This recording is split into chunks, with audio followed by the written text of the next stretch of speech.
get it right in the fields, let it out. Get it done, get it right in the fields, let it out.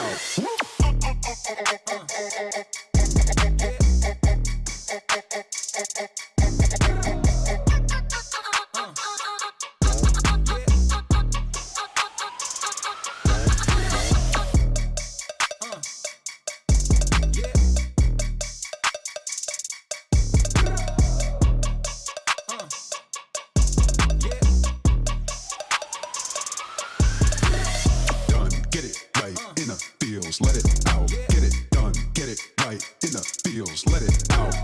Done. Get it right in the fields. Let it out. Get it done. Get it right in the fields. Let it out.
Welcome and bienvenidos to the Commerce Casino right here in Los Angeles, California. We are live on Starfund.stream for UNF 19.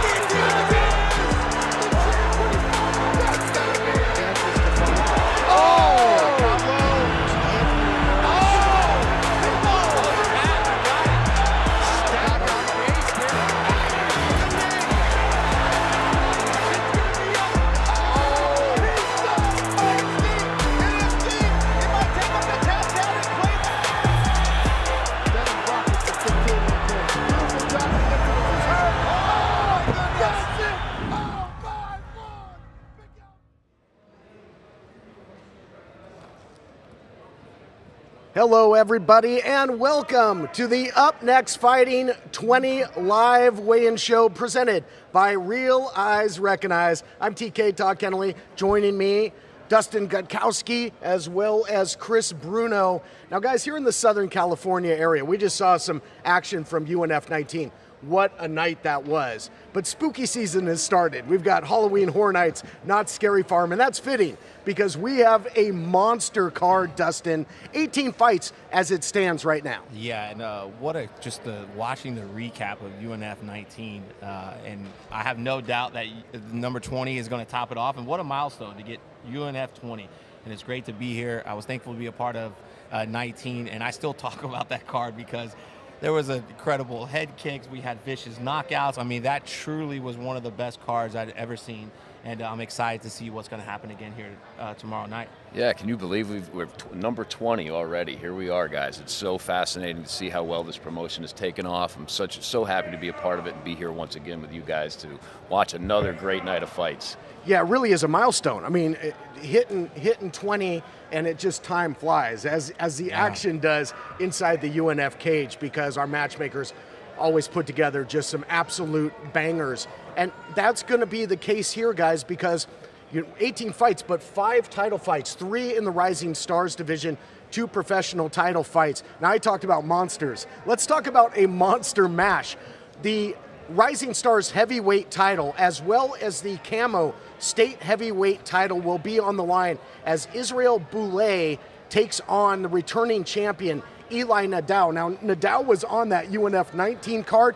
I think we finally cleared all the sawdust out of the cage because he chopped down a tree in the form of Zeus, Ike Musitz, if you remember that. Yeah, and credit to both fighters, and credit to Ike because he took some vicious leg kicks over and over, but he kept coming forward, and it was so fun to watch. And I'm excited to see. I love watching the heavyweights because you know they're going to bring it and you know they're going to throw. And so to have another heavyweight title in this card, that's going to be my one that I'm ready to watch, to see someone, just as guys bang it out, would be exciting.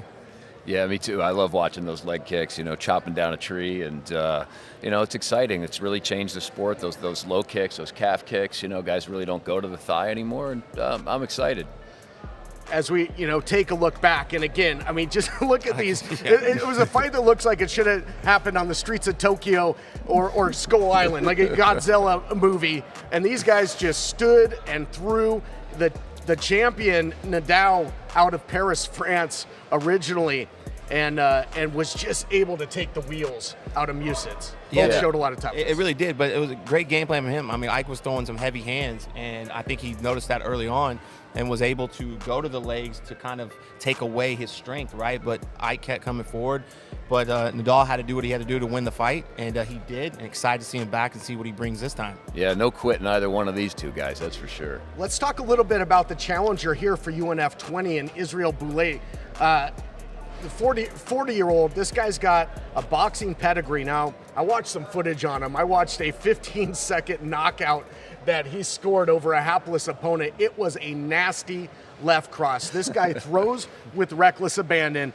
I don't see this one going the distance one way or another, whether it's the challenger making history or the incumbent champion holding on to the goal. Yeah, let's see how this one goes. I mean, striker last time, reckless, see if those leg kicks work. Can Boule come in, though, and work around those? Watch the film, see what has he got for those kicks, right? Because you don't want to take very many of those if you're a striker and have to come forward.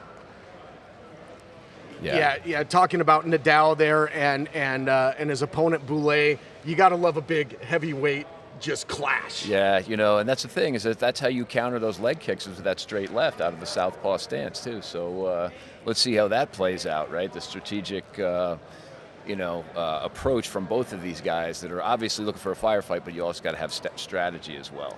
And let's go. So we talked about the heavyweights. We're going to go down a few weight classes.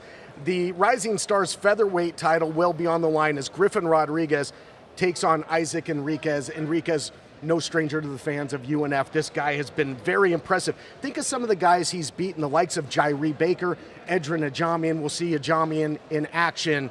And this is a good one, and another high-stakes one of those 5 title fights. Yeah, Enriquez has looked phenomenal. I've got to see him a few times, and the thing that I noticed is, first of all, there's no quitting him, but it looks like he keeps getting better and better and better, right? And he comes every single time ready to fight. It looks like he has a good game plan, he sticks to it.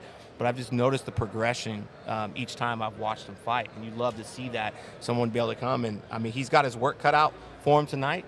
So it'll be exciting to see how this one goes. But, man, he just looked so good the last few fights. Yeah, a little confidence goes a long way with a fighter like him. You see him, he just seems comfortable in the cage now. That's one of the things. And you see guys evolve. They're not, just going out there firing right off the beginning. They're taking their time. They're methodical. And, no quitting them at all.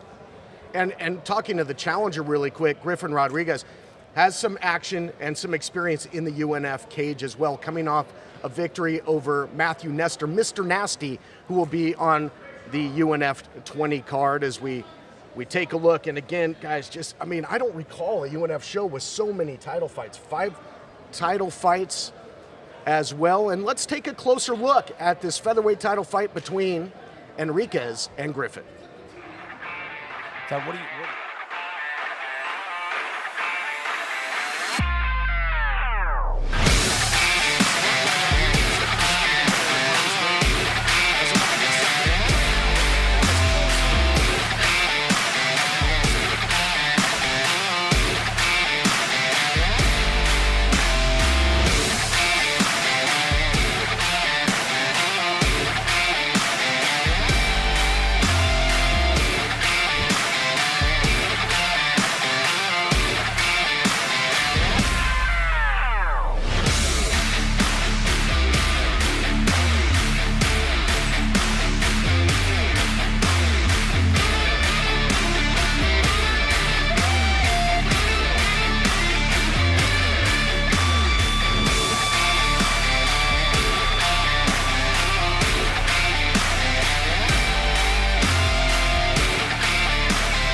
Well, there you saw some of the action of both champion and challenger. As Rodriguez was able to finish Mr. Nasty with some nasty ground and pound. But man, I put a lot of stock in the victory though of Isaac over Jairi Baker. Jairi Baker was one of the guys that was at the top of the food chain here in UNF for a long time. Was a champion, came back around and just could not get past Enriquez. Didn't have an answer for him. He was like the guy, right? He's kind of the next guy coming up. And this was great about being in UNF 20 is that you have film on these guys now, and you're seeing these guys come back again for a second and third and fourth time, and it's so fun to see the progression. I love that.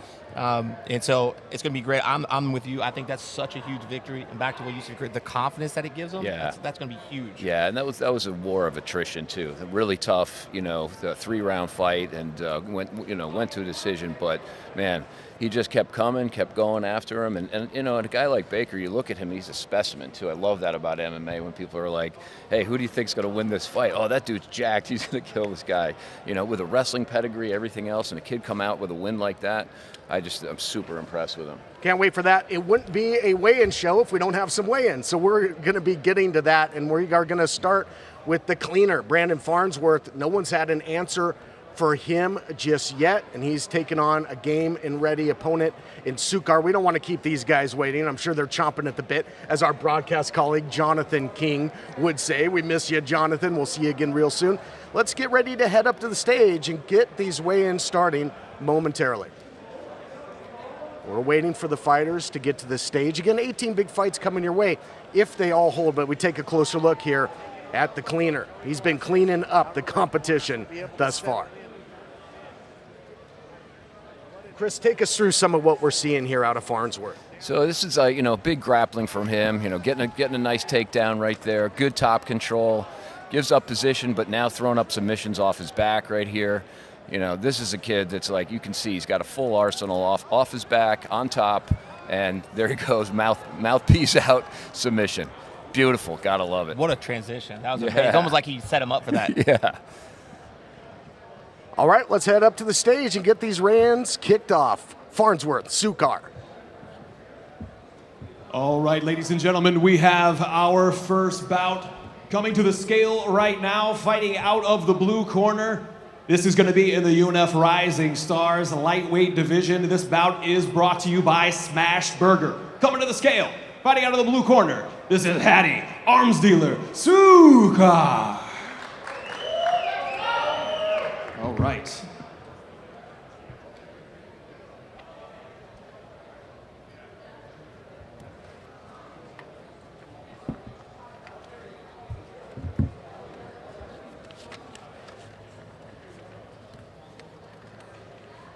I love that you checked your hair, my friend. That's amazing.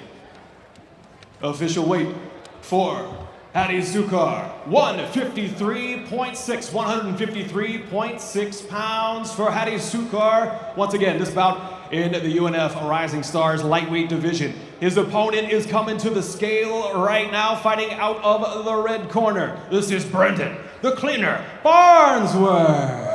So Sukar making weight. He's got 2 unanimous decision victories under his belt, but the cleaner has been a fixture here in UNF, a perfect 2-0 thus far. Both of his victories coming right here in the UpNext cage. And a great hairdo. Official weight for Brendan Farnsworth, 153.8, 153.8 pounds.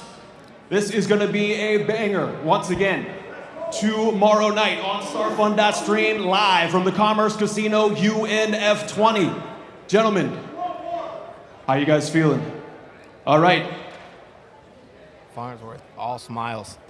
All right, Hattie, they call you the arms dealer. Does that mean you're going to be ready to throw some hands tomorrow night?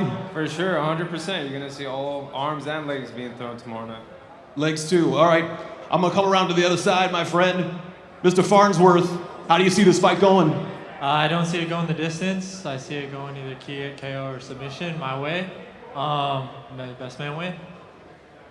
All right, guys. Once again, lightweight bout.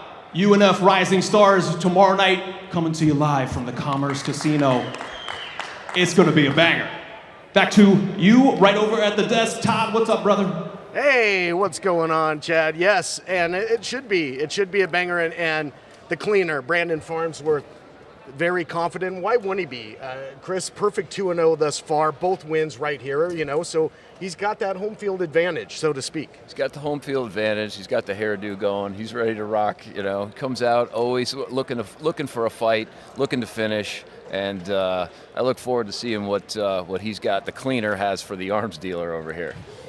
And Dustin, he's another one of those fighters, is Farnsworth, that is returning after a UNF 19 victory over Jackaleel Jordan, and had a round 1 submission over Joseph Velasquez in the past as well, right here in UNF. And I always like to look at how, I feel like everybody will tell you what you need to know by watching him, right? You don't even need to listen, you just watch him. And he looks calm up there. He looks ready. He looks to take on the moment. Look, another big card, great opponent. But I love when people look ready, right? Because that's part of it. Those nerves can really play a huge part in what you do. And if you get those nerves, I've been in those situations where your nerves get the best of you and it can really drain you. But seeing someone come with the good energy, I love the hairstyle. It's just a testament that he's out here having fun too. And I believe having fun and loving what you do can take you so far. And anyone that rocks that kind of hair, I'm a huge fan of. Yeah, fighting's fun, man. That's one thing that people don't realize. Like, the grind of training and everything else is tough, but fighting is fun. When you actually get into the cage that night and get to put on a show in front of everybody, it's fun. It's a good time. You have to remember that too. That's where all that hard work pays off. Coming up next, we're going to take a closer look at Hakopian versus Butler as our broadcast colleague Dave the Schmo presents the Schmodown. How do you think you're going to beat this man, UNF 20? I'm looking for a finish on the feet. On the feet? Yeah. What about you? I'm looking for a knockout too. I'm not forcing anything. If it happens, it happens. But we're aiming for the first round KO. What would you like to say to him as the weeks draw closer before you step in fight, brother? Yeah, for sure. Yeah, let's go on there. Let's have a good fight. Put on the show. That's the plan. Schmodown, Rising Stars, UNF 20. We're out.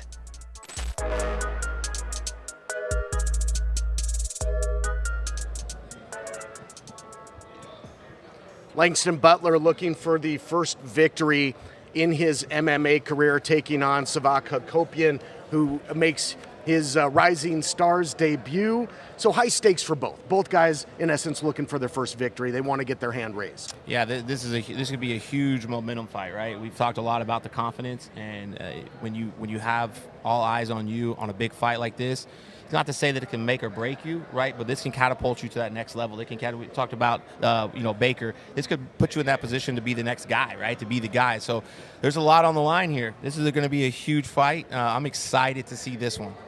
Hakopian making his debut. Has he got butterflies, maybe bats flying around in that stomach? I think more like pterodactyls when on your first fight, but he'll be ready to go. Let's head back up to the, we'll get more on these guys in a moment as we take a look at the matchup here. Savak Hakopian making his debut, taking on Langston Butler.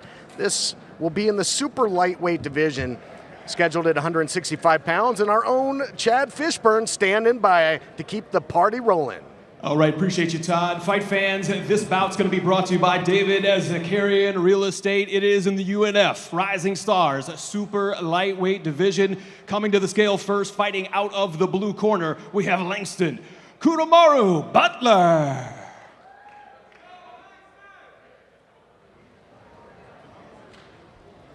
I like that shirt, man. You're styling and profiling, dude. I'm actually borrowing his shirt.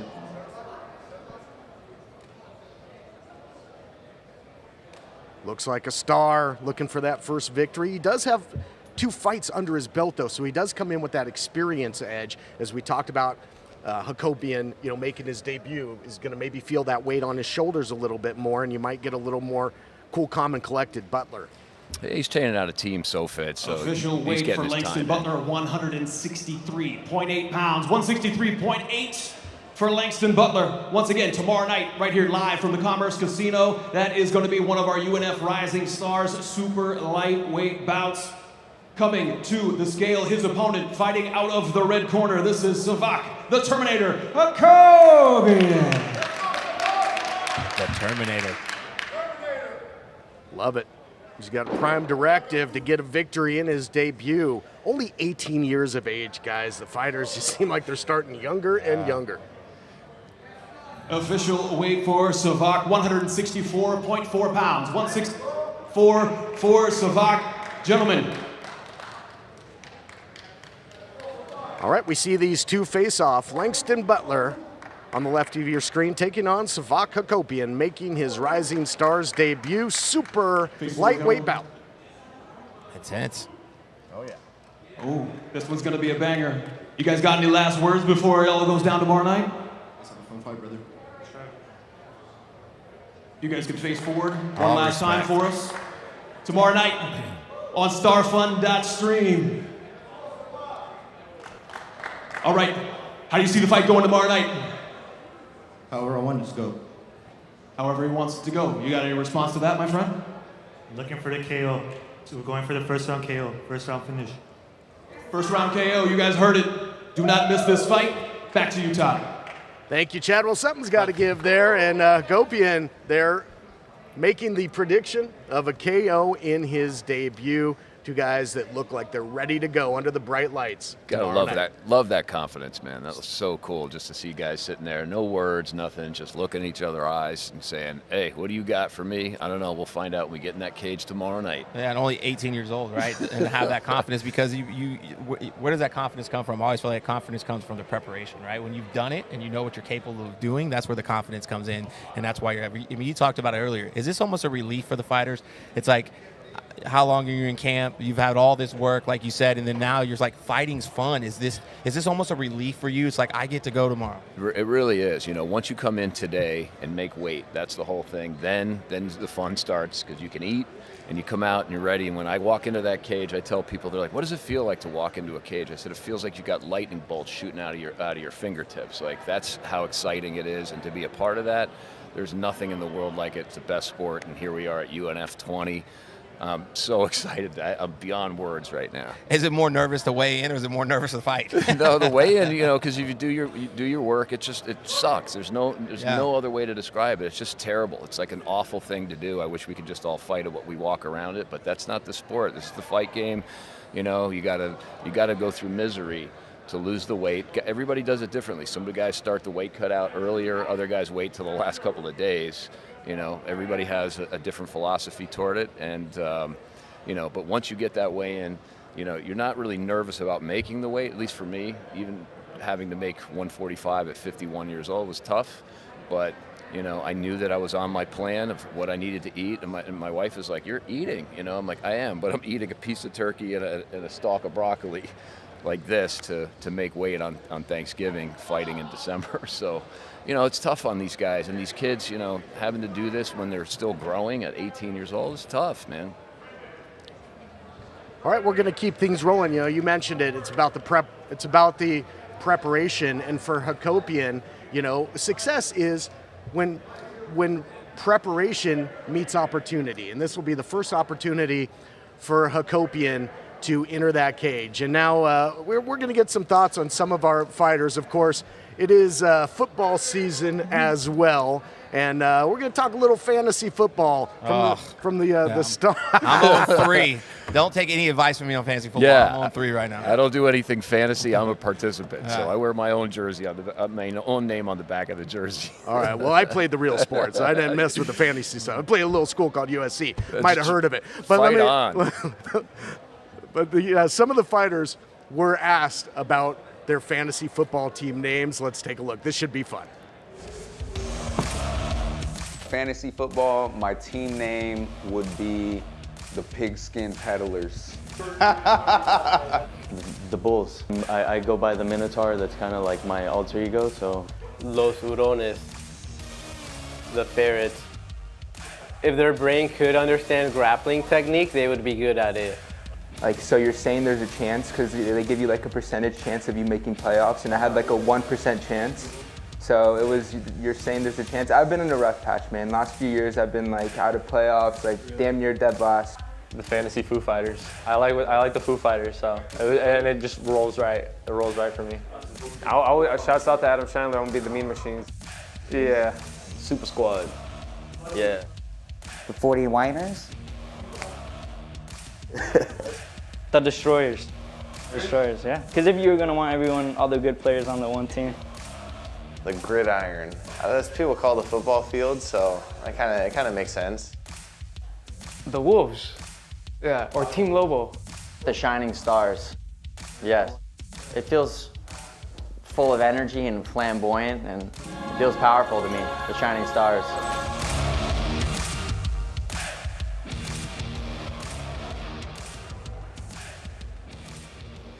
All right, I'm kind of partial to the 40 Winers. That was amazing. I was giggling. I was like, "That's the greatest name." That was awesome. I'm out of luck. I'm reigning champ last year, 0-3 this year. So maybe I'm the 40 Winers this year for sure. Oh boy. All right, we're going to head back up to the stage for our next weigh-in. Andrew Lopez faces Arshak Torosyan. Bantamweight bout coming your way. All right, ladies and gentlemen, the next weigh-in is going to be brought to you by The V. We have a UNF Rising Stars bantamweight fight coming to the scale. First, fighting out of the blue corner, this is Arshak Torosyan.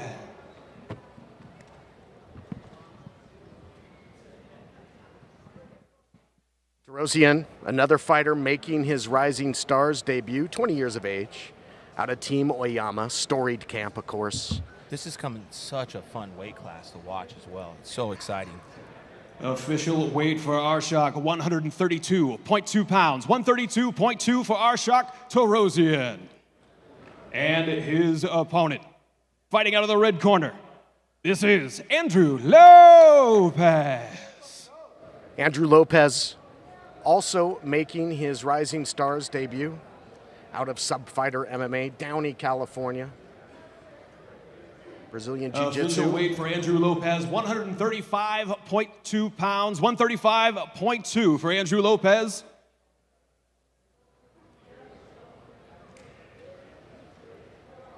Fighters shook hands, and now staring daggers as these two will meet, each making their debut tomorrow night. Intense. All right, gentlemen, how do you see the fight going tomorrow night? We will start with Mr. Lopez. How do you see this going? Really exciting. Really exciting. Do you want to elaborate on that a little bit? Hopefully we could stand and trade a little bit and then show off some good grappling. Okay. And then how do you guys see the fight going tomorrow night, sir? Very fast and with quality. Fast and with quality. There you have it. Do you have any response to that? I'm excited. Let's do this. The smiles all around. Gentlemen, back to you at the desk. All right, thank you, Chad. Those two making their debut. I'll tell you, Lopez has got a smile that can light up the room, but we'll see if he can light up Arshak Torosyan. Yeah, fast and quality. Fight's going to be fast and quality. Yeah, I've never heard that. I like that. Quality, Yeah. It's like it means that people are going to get punched in the face and need in the stomach and everything else. Got to love a quality fight. It's quality, not quantity. And speaking of, Dustin, I'm sorry to cut you off, but speaking of, we're going to head right into our next weigh-in that's ready to go. We are fast and quality, too. Oh, yeah. Yeah, right?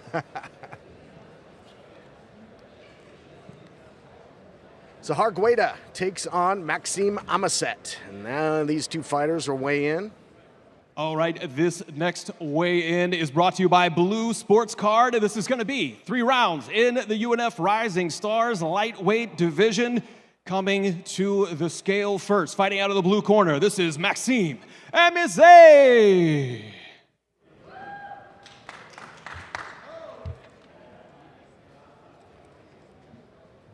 Maxime, ready, 153.6 pounds. 153.6 pounds for Maxime Amuset. His opponent, fighting out of the red corner, give it up for Zahar, the Minotaur Gueda. The Minotaur lives up to that. Very aggressive, but sometimes leaves himself open. And needs maybe, I hope he's been working on that takedown defense. Official weight for Zahar, 156 pounds even. 156 even for Zahar Gueda.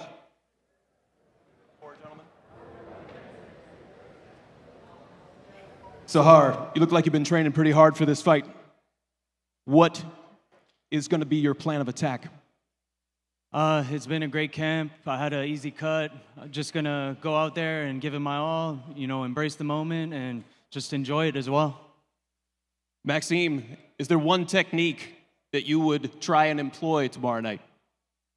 Whatever it takes to win, whether it's go to the ground, keep it up. I've had a great cut, great camp. I can't wait. These guys are ready for the action, and you can be too. Join us live from the Commerce Casino or on starfund.stream. Back to the desk. Todd, to you, my friend. Thank you, Chad. Amuset and Gueda both look to be in fantastic condition, ready to battle. Yeah, well, look, you know, Amuset came in at 153.6. Like that's coming in underweight. So maybe had a pretty easy weight cut for him, and that's a nice advantage to have.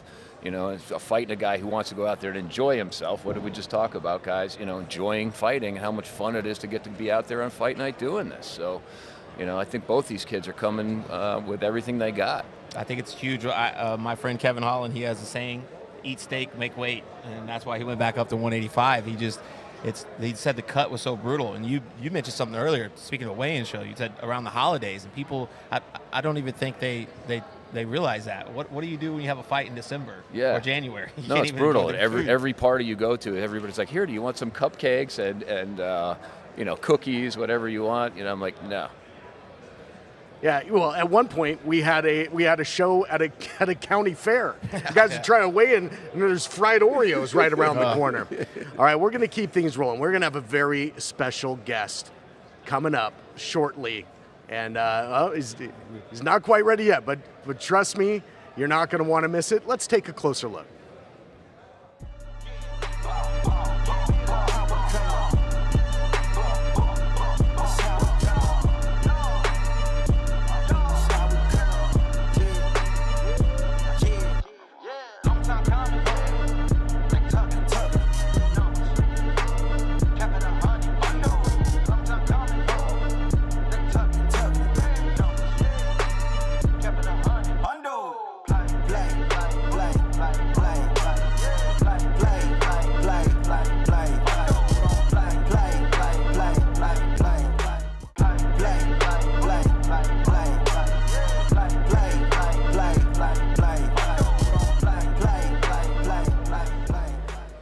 All right, there you have it. Christopher Taco Padilla, a UNF alum that has really set the MMA world afire. He's a perfect 2-0 in the octagon in the UFC. Yeah, it's pretty incredible. His whole, you know, meteoric rise. You know, when I was coming back to make a comeback fight, one of the names George threw at me was Taco Padilla. He was 7-2 at the time, and I looked up his fight reel, and I was like, no, I'm not fighting that guy. Not for nothing, but he's terrifying, and he's only gotten better and better as time goes on. And you know, he's already got 2 wins in the UFC, and you know, it's pretty amazing being a UNF alum and what he's been able to accomplish. That's why we love this promotion so much, is that there's great fighters that come out of here and they go off and they have a great career, and it's really fun for me to see a local kid come out and have the success that Taco's having. Yeah, and coming back and really, you know, sharing the love. It's amazing to see. It's fun, again, to talk about watching the journey, right, of people coming up. I know it's called Rising Star. You see someone come up through that and become a rising star. Fought on the very first card UNF won. Has had an incredible journey, and thankful he gets to join us here today. It's going to be fun. And speaking of the theme of it, food, it's a great nickname, taco, right? And who doesn't love tacos? Yeah, let's talk about it. He had one of the most impressive UNF victories, in my estimation, was when Taco toppled Sarab Gulo-Manassian, who at that time looked unstoppable. I mean, I think he had 6 straight wins. The vast majority, I think all were by knockout. Gulo was running roughshod over everybody, and Taco completely shut him down in that title fight. Padilla became the UNF lightweight champion. He would defend that title as well, and then of course, you know, now has got a jetpack attached to his back, and bigger and better. It really does, you know. And Gulo, you know, was another great fighter to watch all the time. He always shows up, and kid's got cinder blocks in his hands. Another scary dude to fight. Taco really brought it to him. You know, proves that he's a real champion. Gotta love that. All right, now I'm told we've got a little karaoke All action, right, so yes. we can go from talk about it to sing about it. Take a look. I got love for the place that raised me, even though times get a little crazy. I'm at the bartender, yeah. I'm at the bartender, yeah. And she looking at me, I'm at the bartender. Something in the distance, so close you can almost taste it. Release your inhibition, feel the rain on your skin. YMCA. No. And I learned to get along, and now you're back from outer space. I just walked in to find you here with that sad look upon your face. Money talks, but it don't sing and dance and it don't walk. As long as I can have you here with me. No time for losers, 'cause we are the champions of the world. All my life, grinding all my life, sacrifice, hustle, play the price, hey, want a slice, come pay the price, all my life, I've been grinding all my life. Just turn around now, 'cause you're not welcome anymore. Want you the one who tried to hurt me with your body. Did you think I'd crumble? Did you think I'd lay down and die? Oh, no, that I will survive. Oh, as long as I know how to love, I know I'll stay alive. Walk amongst the stars at night. It goes a little something like this. It's like,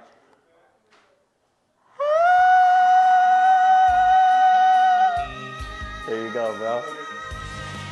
I'm in the business of misery, let's take it from the top. She's got a body like an hourglass, it's ticking like a clock. It's a matter of time before we all run out. When I thought it was mine, she caught him. Hey now, you're an all-star, get your game on, go play. Hey now, you're a rock star, get the show on, get paid. Oh, that litter is gold. Only shooting stars break the mold.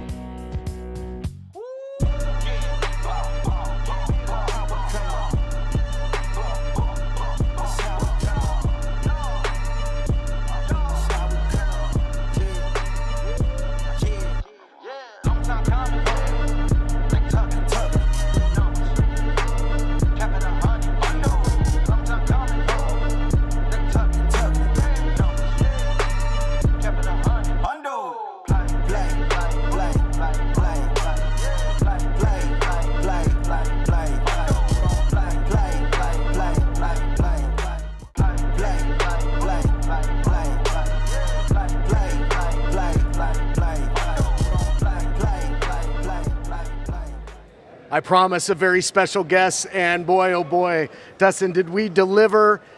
Christopher Taco Padilla, man, congratulations on all your recent success. Welcome back to UpNext Fighting, where you had some incredible victories, won championship gold. But take us through recent history, getting that call from the UFC, making that climb, scoring 2 victories. What's it been like, this incredible ride you've been on? Man, all I can say is it's been like a dream, man, really. Coming, and you guys remember my first fight here. It was kind of like I was coming off just a darker period of my career. And, you know, like they say, man, just keep going down and the light shows. So that's what it feels like, man. I feel like, again, all the lights are on me right now, and I'm ready to just keep performing. Do you feel, I love that you said that. I always feel like to come out in the light, you have to go through the dark, right? Do you feel like those dark times really made you not only get to the great times, but enjoy them a little bit more? I feel like the dark times, man, they've turned me into just a demon of a man, to be honest. Like, I just don't feel any emotions in there, man. It's like going through wins, losses. That's why, like, when I step in there, man, like, for me, I'm just like, there's no fear of what can happen to me, because I feel like I've already been through. I've been choked. I've been TKO'd. I've lost close decisions. Like, I've made horrible money. I've gone home on a loss before. So when I'm in there, bro, it really just, nothing else matters, you know? I just feel like I can do whatever. I can go through whatever do whatever to get that win. So I love the dark times, man. It's made me a demon, so I love it. Is that where the I love the Jason mask. Is that where the Jason mask comes into play? What is that? The Jason mask, man, I consider that just a killing machine, man. There's no mercy. You know what I'm saying? I don't expect mercy, and there will be no mercy given. So that's funny enough, man. They said I can't bring the Jason mask just because, I can't really bring it because God knows why. It's funny enough, I came here one time and I had my Jason mask and my machete, and then the security rolled up on me and was just like, hey, you can't come in there like that. And my man had the gun on me and everything, and I was like, whoa, I thought, I'm for the fight. They're like, nope, put it back in the car, or you know what else. I don't want to say it, but I'll put it back in the car, I'll tell you that. Might be tough getting through airport security with that as well, if, when you're traveling to fight. But yeah, for my money, one of the best interests is in the business, and I hope one day you get to bring it to the UFC. But I remember the one time you came down with the digital Jason mask. Yeah, that was extremely badass. But take us through, because I know your first fight in the UFC, it was short notice. Just how many days did you have to kind of get your head set on what was about to go down? To be honest, I know they said 5 days, but it was probably like 4 or 3, because they said, okay, here's the possibility. You can get the fight, but your opponent still has to accept it. So mind you, like I already have my sweaty bags on. I'm running every day. I'm running like 3-4 miles, just draining myself. And I'm like, so is it good? Not yet. We haven't heard anything. And I would say my negative-minded self was like, oh, you're not going to get it. Like, just eat what you want. Like, you're not going to get it. He's not going to accept it. Like, this is not your chance. But I just stayed on the ball, man. I just like, nope, no matter what, I'm just going to run. If I don't get it, then, it's great to feel like I was there. But if I get it, I'm ready. So, yeah, man, I was ready to murder no matter what.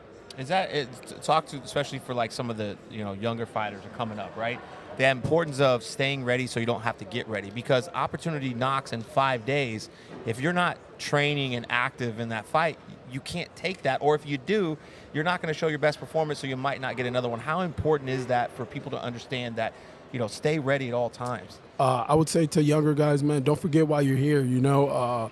As much as you enjoy the interviews and just kind of like the flash of it all, don't forget why you started fighting, man. You're here for the fight more than everything else, And if you're here for the other things, that's fine too, but just know you still got to hold your weight up there, man. So always remember, man, this is an opportunity to change your life forever. Like, I'll never go back to where I was before, because my life has changed forever, and that's an opportunity I would never go back on. I would recommend the young guys never step back, man. Never shortchange yourself. You know what I mean? Like, you mess around, man. And again, imagine if I did that and I didn't get the call, or I showed up overweight, or I showed up and lost, and then like that would have already started me backwards. So stay ready, man.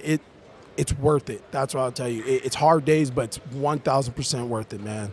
I got to ask you, I mean, what did it feel like when you were able to sink in that rear naked choke in your UFC debut? You felt the tap. You're standing in the middle of the octagon. Your hand is raised. I just can't imagine the rush of emotion. Bro, I was just talking to, I don't know who I was talking to, but I was just like, man, like look at the UFC library. I'm there. Like, I'm in the library. That means I'm here. You know what I mean? So getting that win, it was just, it felt textbook, because just how, like, as soon as I seen his neck, it hooks, everything came into perfect. But when I got up, I was like, bro, I just won my UFC debut. Yeah. I won in the UFC. I'm one of the best. And so, like, that right there, man, that's what we're all here for again. Or, again, for me, if I speak for myself, I'm here to prove I'm the best. So getting that dub, it was like, oh, I'm one of the best. Everyone, all the shit talked on the internet, all the back talk, man, it doesn't matter when I'm in there, So I just love rubbing it in all those people's faces, man. I love that all my people just, they bet on me, and, it paid for them. So I love it. That's amazing. And you were underdog in both of those fights, right? I don't think you're going to be an underdog in the next one. Shoot, man, I'll tell you this. Keep me as underdog. I don't want to be anything that's not going to let my people make money. You know what I'm saying? So don't favor me. I don't want fake bets now. I don't want people thinking, oh, I'm on the hype train now. I don't want it. I really don't want it. I want my people to keep making as much money because they're tripling and doubling their money. Some of the money that I've been told that people got, I was like, you believe in me that much? Okay. Shoot. Where's my cut? hey, everyone's been trying to feed me, man. They're like, hey, I'm feeding you. And I'm just like, free food. And that's all I really need, man. You feed me, we're basically best friends, essentially.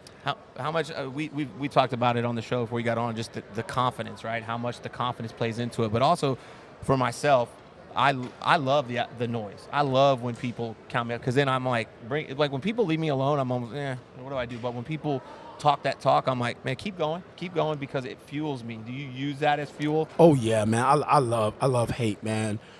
Sometimes love makes you too complacent. You get comfy. You know, you see dudes that when they find love of their life, they get a little big, they get a little comfy.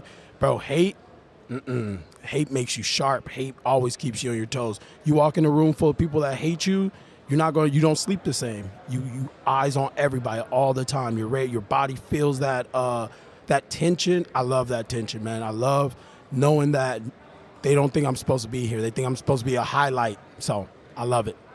Well, and I think sometimes when people talk trash, it's because they know you're a threat. Yep. You know what I mean? And getting back to you being an underdog, I think our own Steve Bash and George Ajamian, who know all too well what taco style is all about, I think they made a good chunk of change putting some money on those two fights. I love it.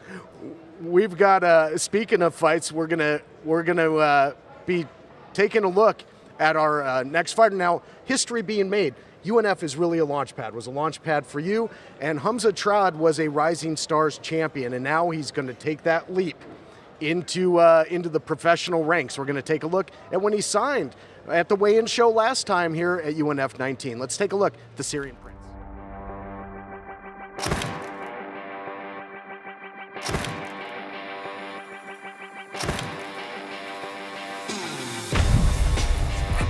It is official.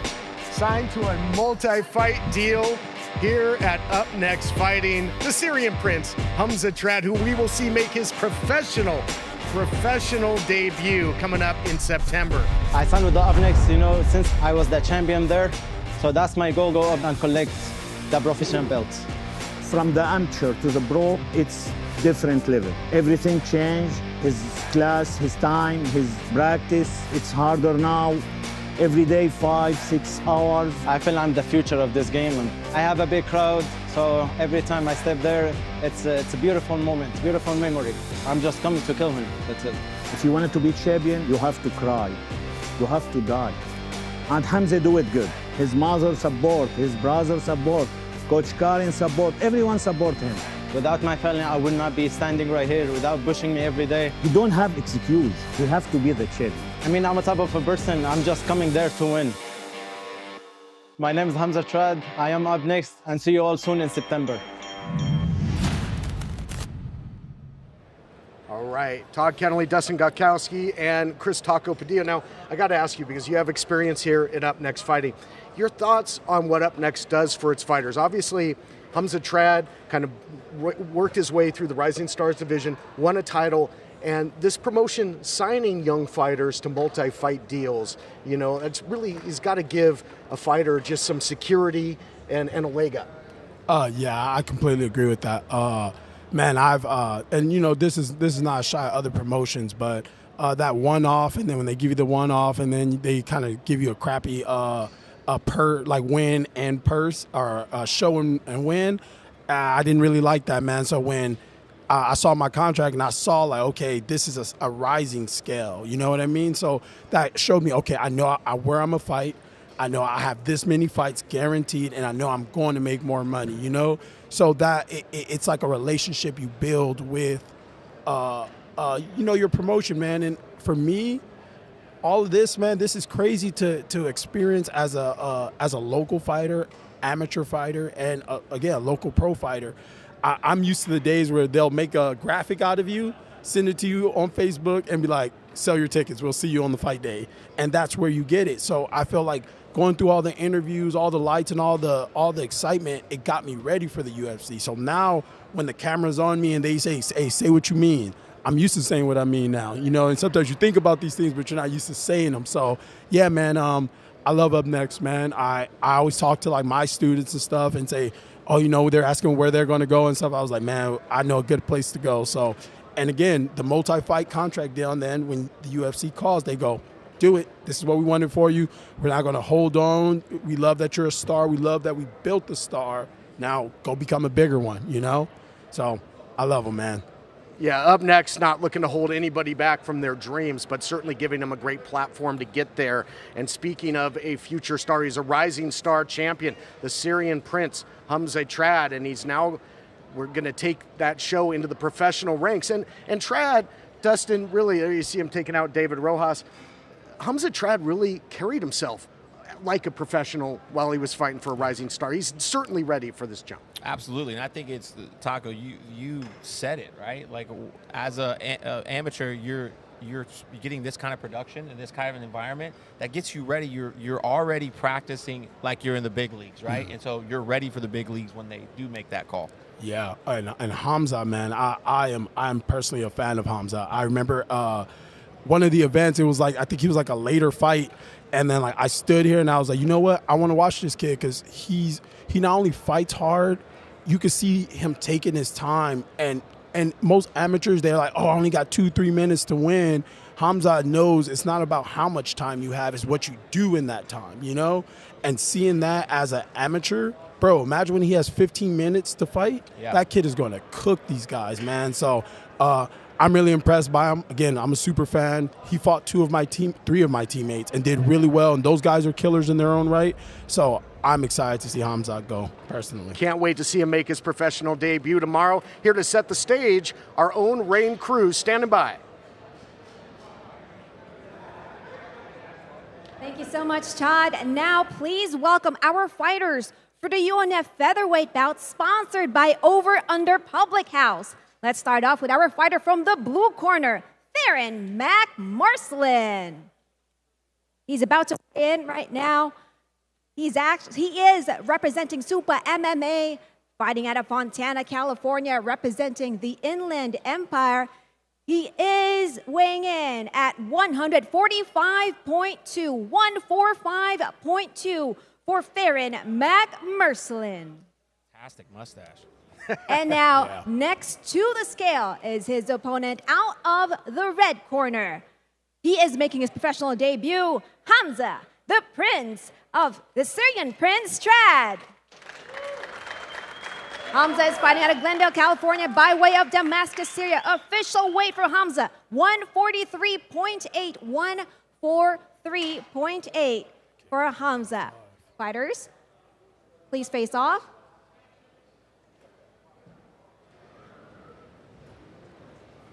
Uh-oh.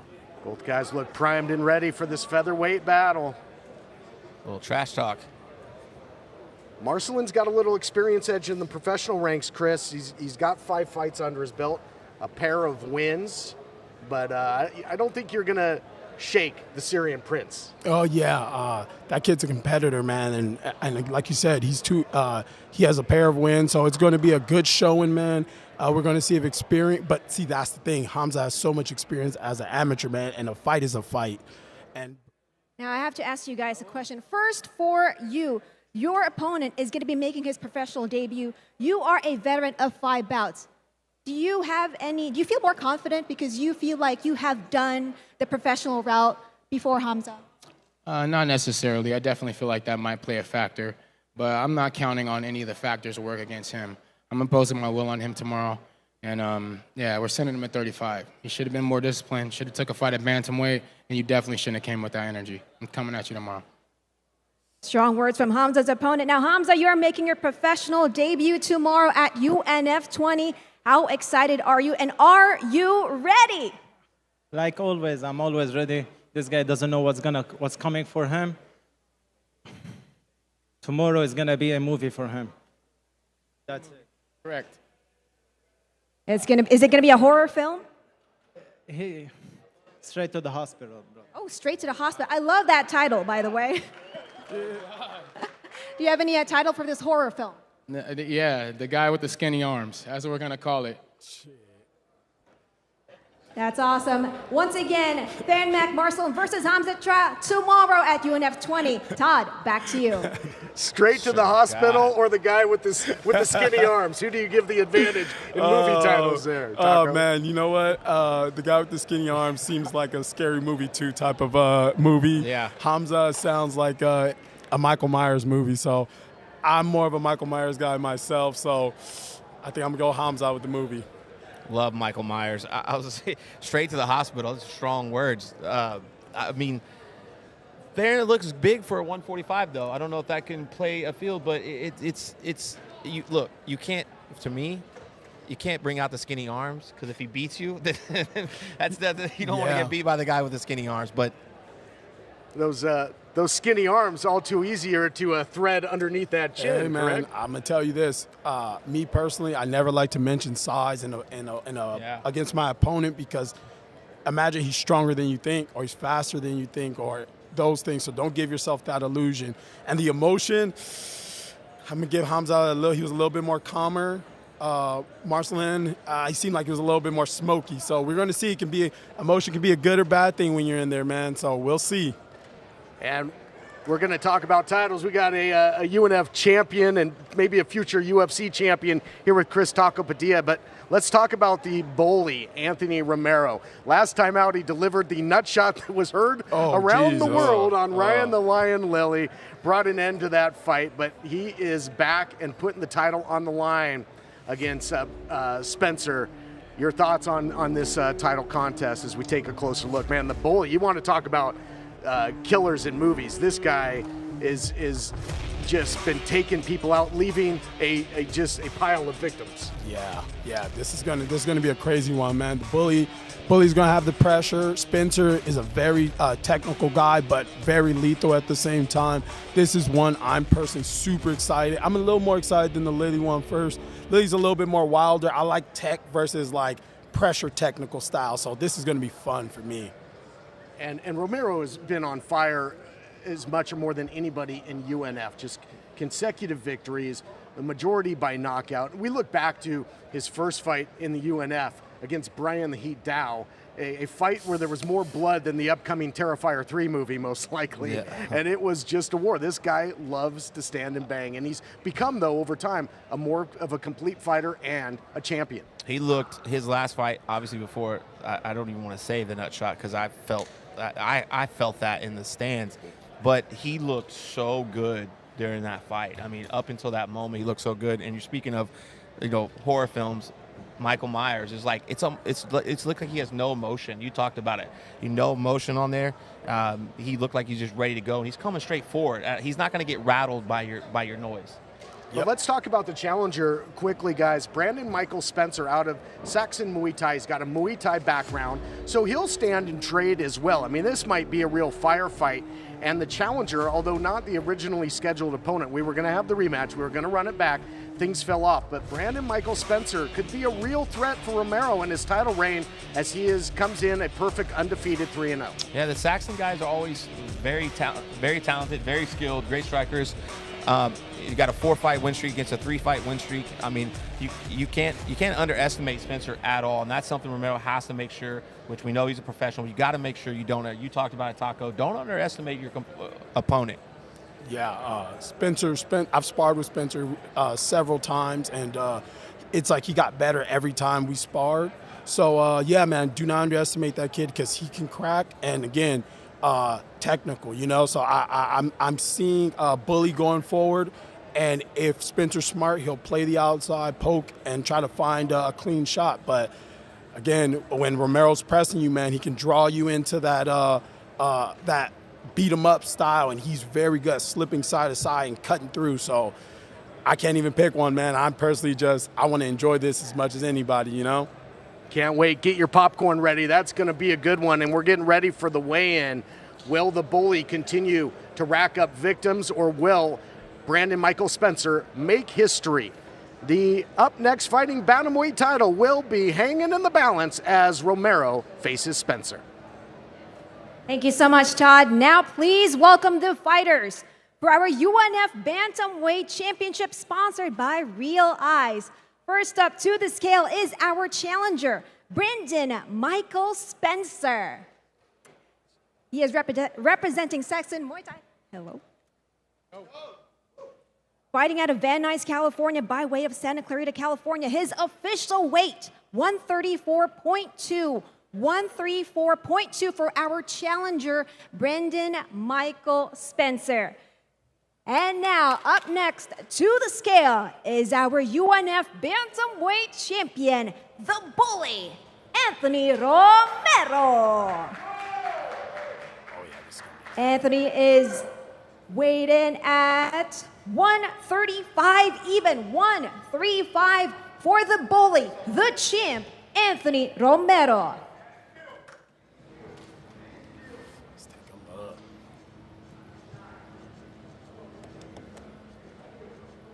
Ryan Buckner holding it up back there. You see what it's all about? Gold. Gold on the line. Oh, we're getting closer. Ooh, this is going to be good. These guys will literally be nose to nose tomorrow. Yeah. The title on the line. Cannot wait. Yeah, this is a good one, man. These guys look ready to go. I think what I love about these things the most, knowing that these guys know what's on the line. You know, when you know what's on the line, you're just ready to destroy by any means. You know, I love that. I got some questions for you guys. I love the great show of respect to each other. Now, first to our challenger, Brendan Michael Spencer. You are undefeated, man, but you took this fight on a short notice.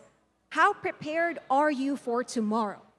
You know, I'm always training. We train year-round, and I'm down with my team. It's, you know, we like to say things like it's another day. You know what I mean? Obviously, this is a championship fight. It's a big deal, you know, but we were in the gym regardless. You know, we were training, and we were waiting for the call. So when George called, we're ready to answer. So I'm here, ready to do this. That's awesome. Anthony, for you, real quick. Sorry, 1 second, Rain. This guy's drained. I'm going to kill this man. He's drained. I'm going to give him 1 round. I'm going to push the pace from the jump. You can't handle my pace, brother. I'm sorry. You're a Muay Thai fighter. You haven't done long enough MMA. I'm coming for everything. I'm coming for the strap. I'm acting like I'm the defender.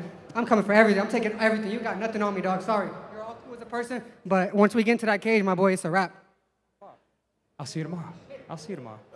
They will see each other tomorrow right here at Commerce Casino, UNF 20. Spencer versus Romero. Back to you, Todd.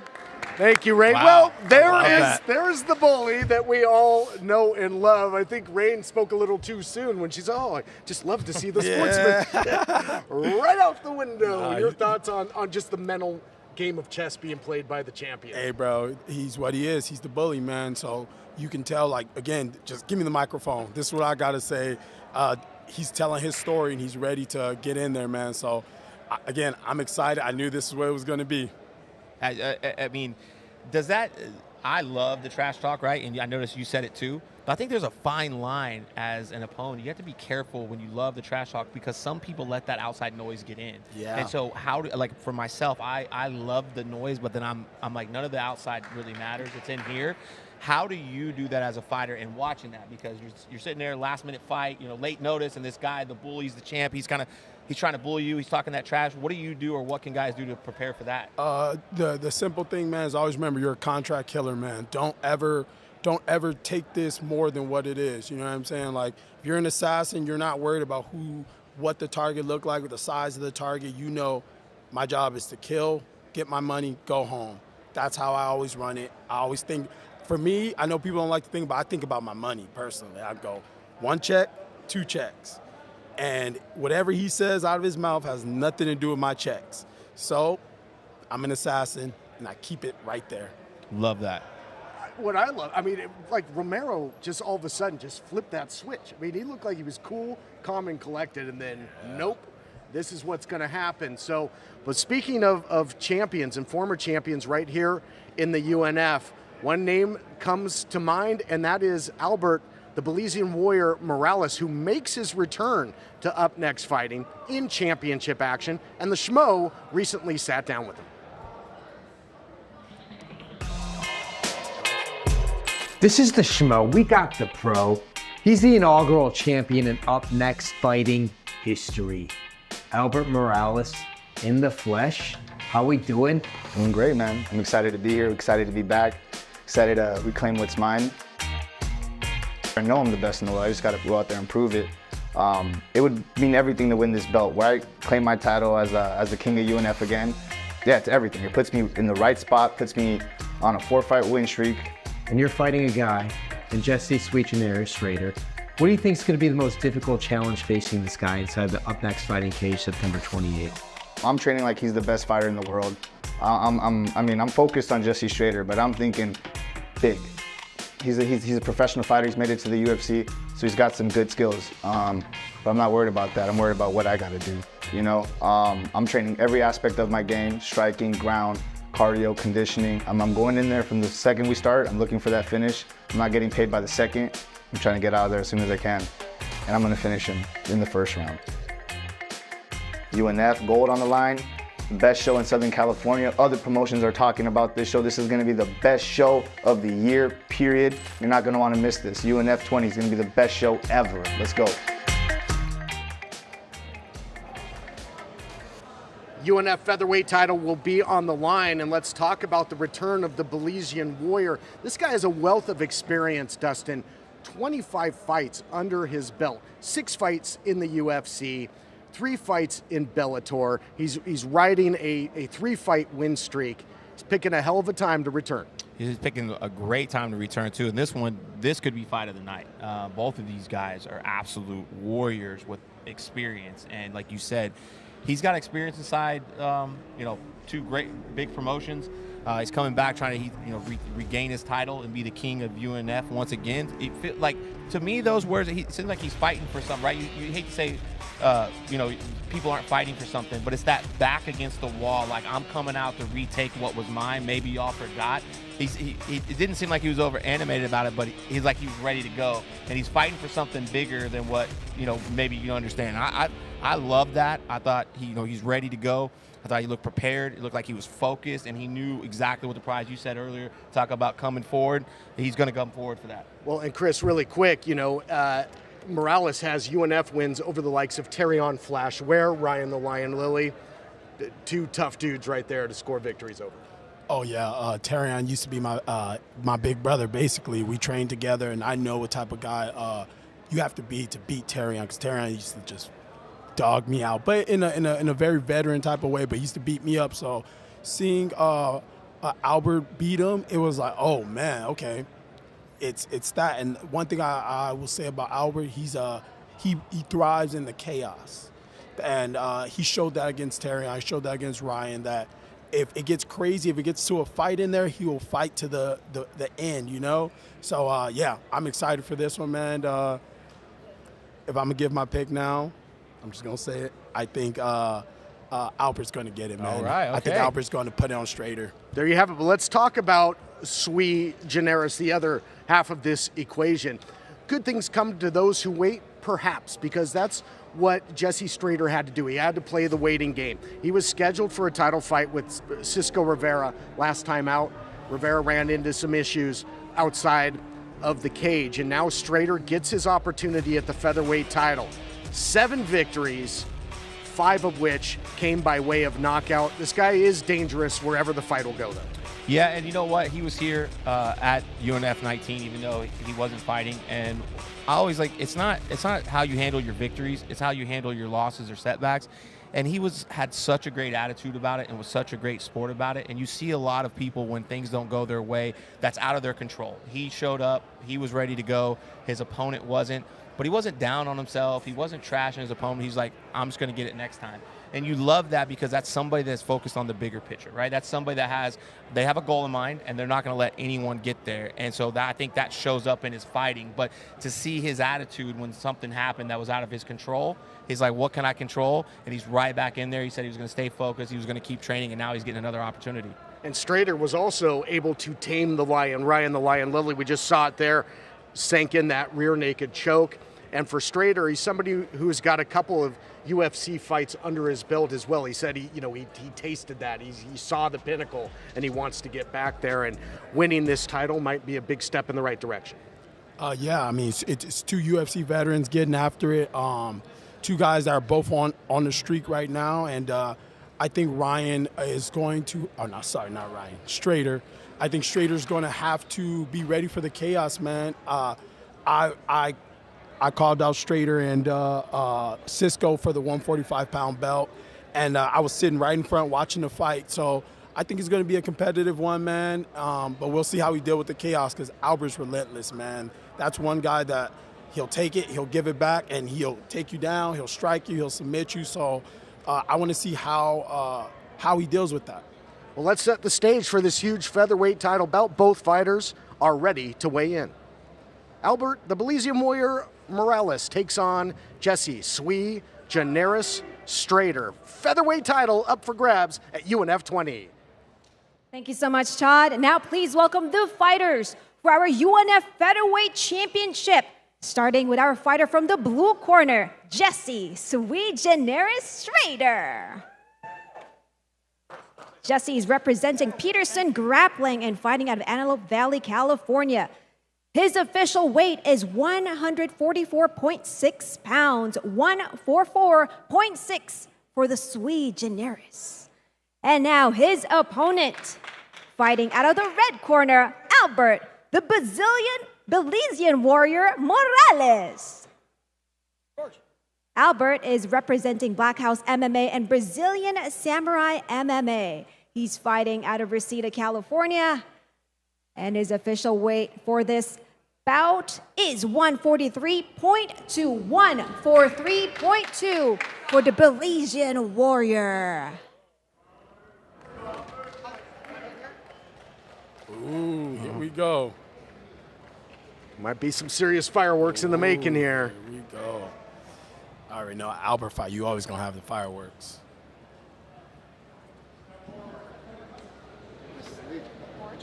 Oh man, a whole lot of intensity here. They've been asked to face forward. I don't think they're going anywhere. I don't want to step between them. That's what I'm here for.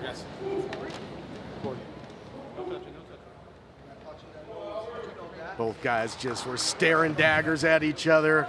Sui Generis and the Belizean warrior are going to lock horns tomorrow night. You know it's going to be a fun one when we get to tell no touching. Yeah. Real quick to each of you, Jesse, for you, how determined are you to win? I'm focused, baby. I'm focused. Tomorrow night, I'll do my talking in the cage. How about you? He's going to sleep. There ain't going to be no talking. You're going to be sleep. Face down, ass up, like I said. Hey, I'm the king. That's my cage. This is my stage. This is my house. I'm up next. No, Diddy, you going to sleep, baby boy. You're going to be in Diddy's house. That's where the fuck you going to be. It's time, baby. It's time. Mic drop moment for both of these guys. Comment from you, Jesse, real quick. No comment. I'll do my talking in the cage.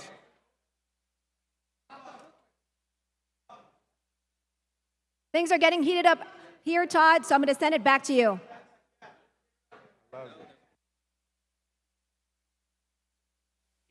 In this title fight tomorrow, your thoughts on the point and counterpoint there? Hey, man.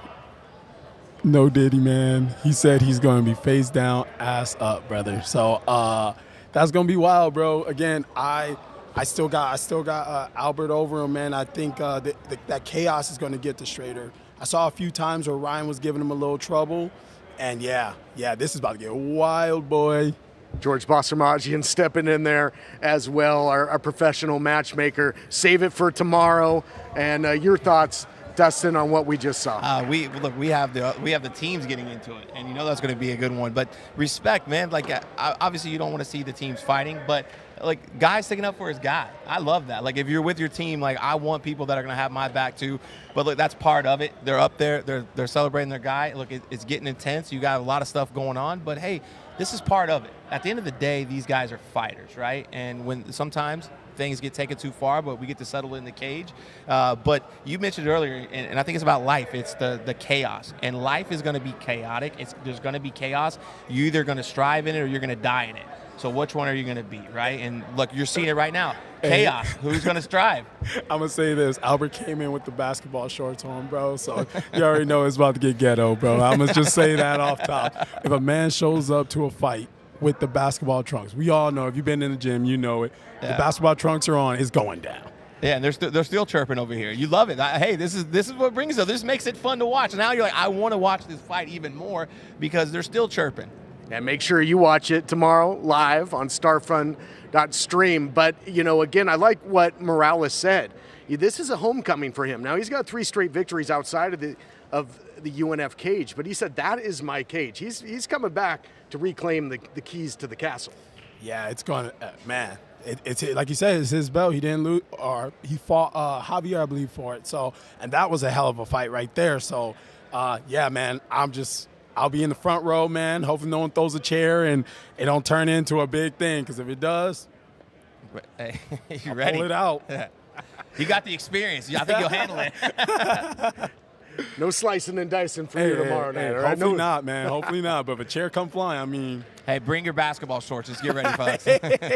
Well, we just heard Morales express himself through words. Another way you can express yourself is through emojis. So let's take a look and a listen to some of our fighters' favorite emojis.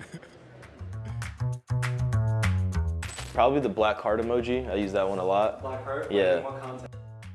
Thumbs up. Most of it is always like a 100 or a fist bump. Can I show you? I swear, dude. Like the handshake emoji or the fire emoji, yeah. I like the ghoul, like the he looks like the samurai ghoul, the red samurai ghoul, you know what I'm talking about? Yeah, the one with the spikes coming out. Yeah, I like that one. This one. I mean, it could be like a funny context as far as like I'm saying something and I know I messed up, so I'm like. I really like the duck emoji, the one in the little shell with like half of it coming out. Yeah, it's pretty cute. I like that one, yeah. The scorpion, because in Armenian it translates to like a funny guy. Yeah. I mean, my go-to emoji is like usually the 100 or like the flames or whatever. And then, you know, I always throw that one up and then the fist bump. So yeah, any of those. The demon mode. Yeah. Yeah, I'm always on demon mode when I'm sending the risky text. When I'm plotting my next fight, just all the stupid things I get into. My go-to emoji, probably the 100 sign. I'll use that just like realistically speaking. You know what I mean? Like when I'm saying something real to somebody, I might be like 100. Yeah, exactly. Ooh, I like this one.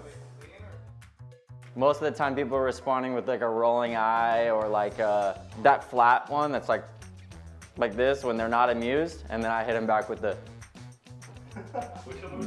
clown face. Yeah, whenever I see something, some bullshit like that, I just clown face. You know, yeah.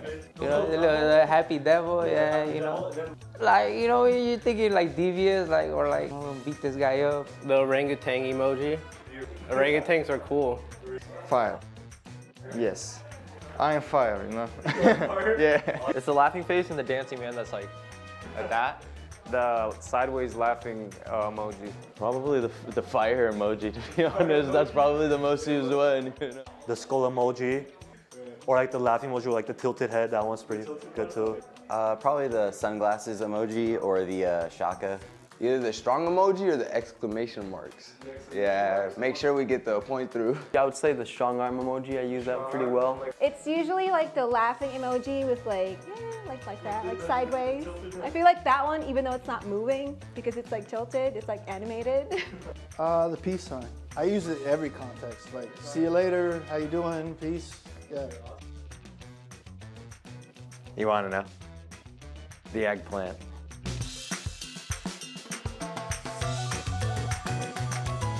All right, well, the schmo went there. Somebody had Hey, to, right? I was about to. As soon as it ended, I was going to say hi, eggplant or axe. I'm not going to lie. No taco emojis?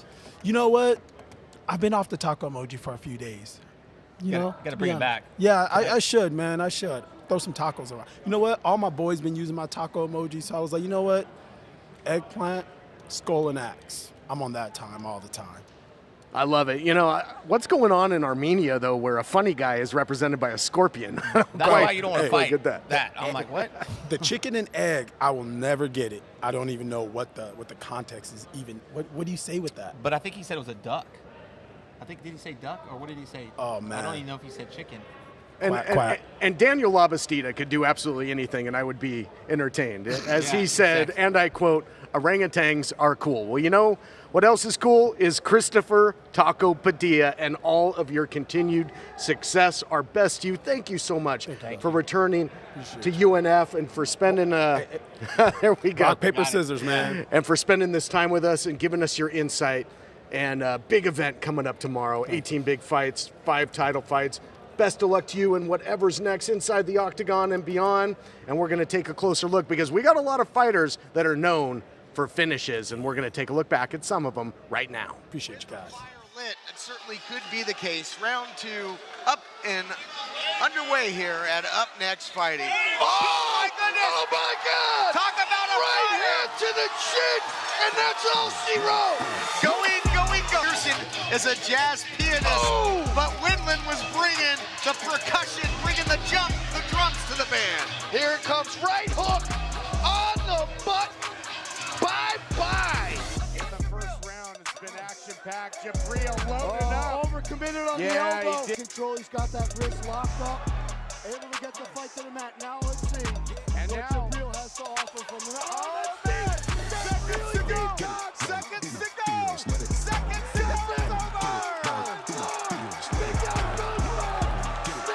Educated beat here.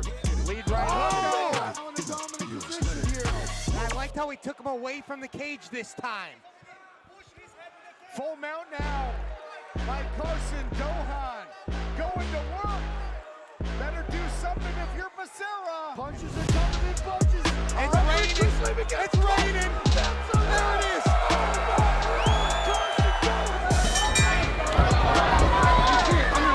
80-inch reach, was that it, RJ? That's ridiculous. 80.5. He can hit you from New York. That's tough. Nice sweep. Nice sweep right in the mount. And this is not where you want to be if you're Gregor Balkian. You've got 20 seconds.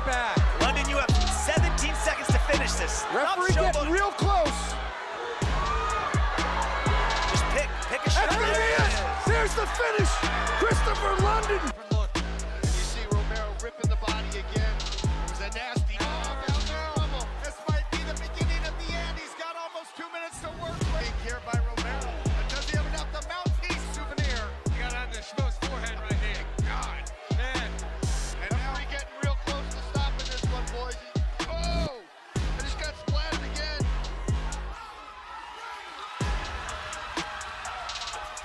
He's willing to change his stance up as well. Keep Garcia Renderos guessing, and now Renderos starts to push forward.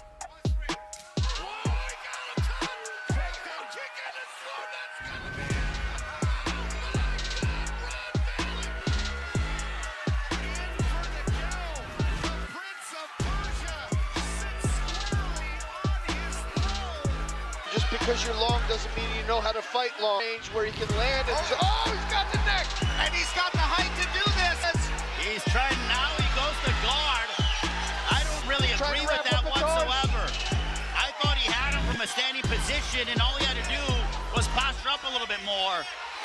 But now he's got pressure of Ajamian.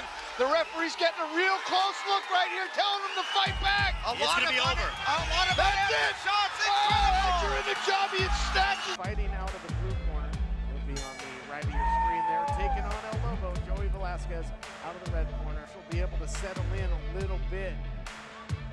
Boy, what an exciting start to this thing. Just muscling him down now is Farnsworth. How he does. And cue the ground and pound. Oh, wow. He sure did. To take the back.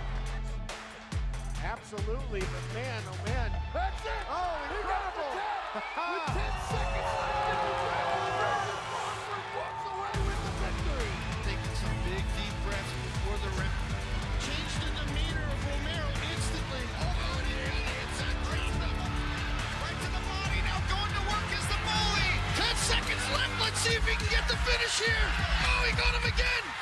What's keeping him alive? He's getting just absolutely blasted. Oh, he got him. Oh, my goodness.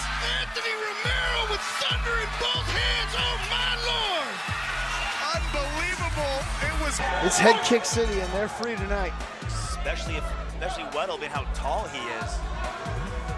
Dohan using a... He might have it! He might have it! This is tight! That's but deep! He's fighting! He's doing what he's supposed to! He's pushing it away! Those long legs are great for kicking, terrible for fighting off submissions. This is deep, it's lined up, and then Neymar! Quick tap from Alexander Weddle. Carson Dohan picks up the tremendous first round submission. Both fighters jockeying for position. Real close there, but there he goes. Gabay doing a good job elevating his legs. He got his feet in the cage there, which are not, this is a no-no. Now looking for the arm bar. He is, and he's got it! Oh, man. That's going to be it! Incredible! You know, I was about to say that Holton was doing a good job of nullifying that height reach advantage of Valle, but Valle was even... I need this. That would help.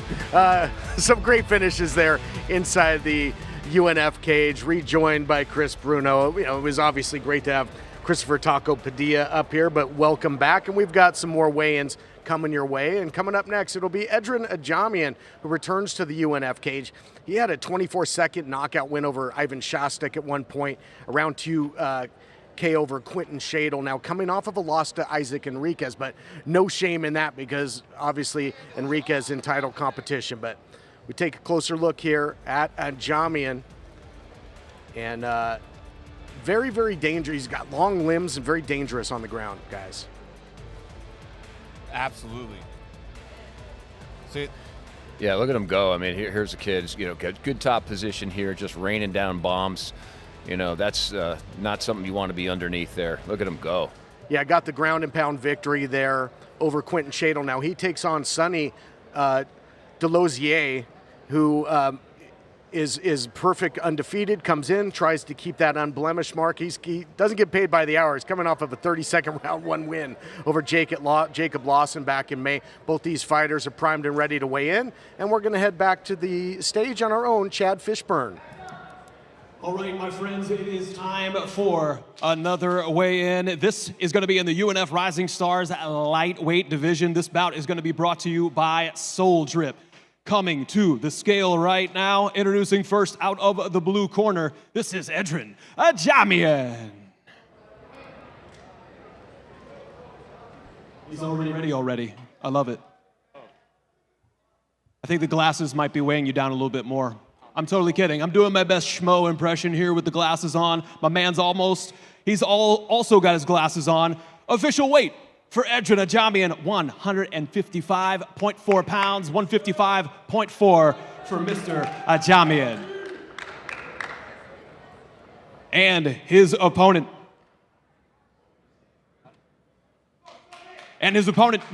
Fighting out of the red corner. Please welcome Sonny B. Movin' Delosier. It looks good kill. Ajamian would be in trouble, man. Delosier's got his war face on there. Sonny was official weight for Sonny Delosier, 156.4 pounds, 156.4 for Delosier.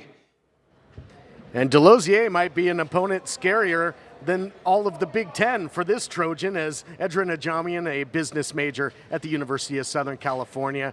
These two go nose to nose. Both going to be looking for the victory in the UNF cage tomorrow night.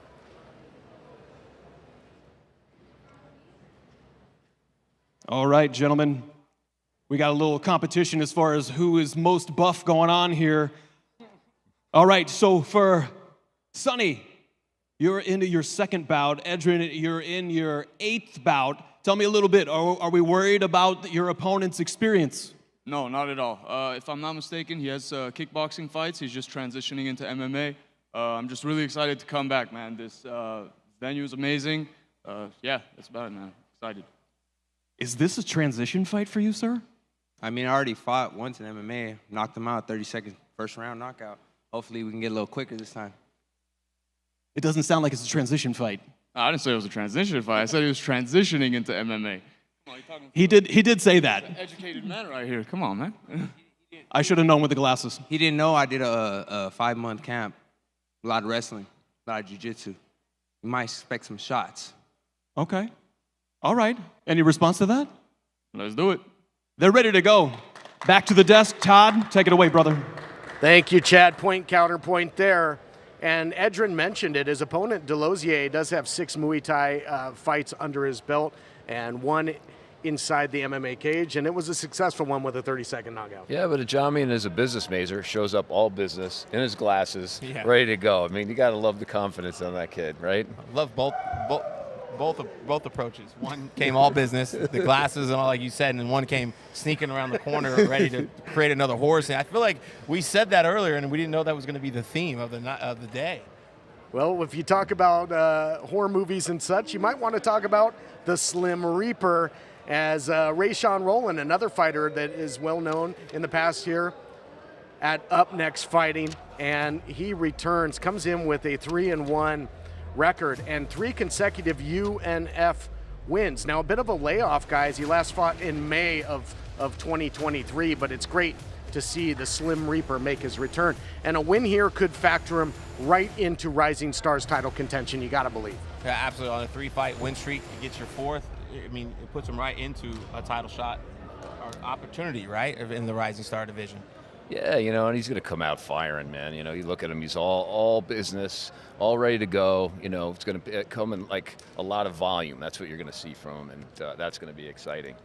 His opponent, a striker, Zane Palasio, 3 victories. So 2 guys looking for their 4th win inside the UNF cage tomorrow. Both fighters ready to weigh in as we head back to the stage. All right, my friends, it is time once again for another weigh-in right here on the UNF stage. This one is brought to you by Dr. Level Up. This is going to be in the UNF bantamweight division. Coming to the scale first, fighting out of the blue corner. Give it up for Zane Insane Palasio. I like those pants, man. I'm going to have to get me some of those. Official weight for Zane Palasio, 129.4 pounds, 129.4 for Mr. Palasio. And his opponent fighting out of the red corner, coming to the scale right now. This is Rayshawn, the Slim Reaper Roland. Official weight for the Slim Reaper, 129 pounds even, 129 for Rayshawn Roland.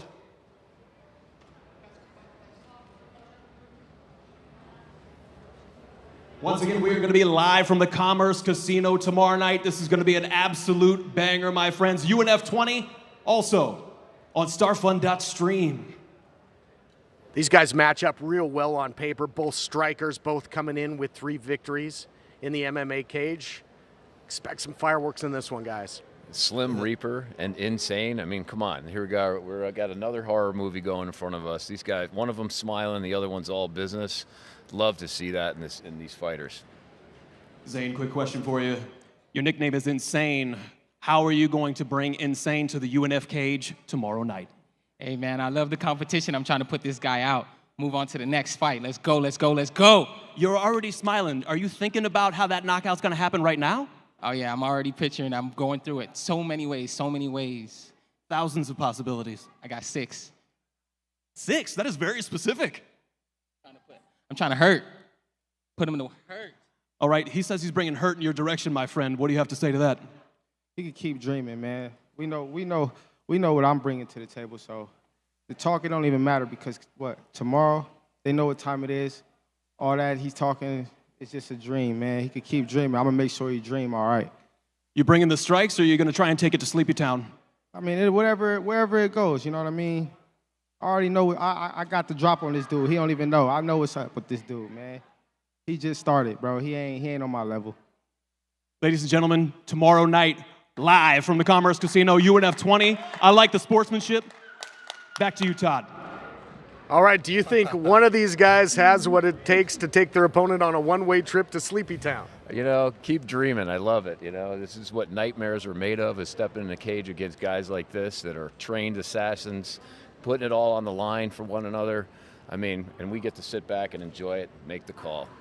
Insane. He looked a little insane on there. He was bouncing around the eyes. I was like, man, this guy might be insane. And then somebody was just so cool, calm, and collected. I was like, okay, somebody actually might go to sleep in this fight. That to me was actually a fun way, and I couldn't quite get a gauge on what was going on. I didn't know what was going to happen next. I was like, this guy's insane. We got Slim Reaper here. Look, I can't wait for that one. Yeah, you got to love it. You know, the skinny guys, the Slim Reaper, like that's a thing for me. Everybody always looked at me as like the skinny kid, and I love skinny kids that beat guys up, man. I think it's the funniest thing, and gotta love it.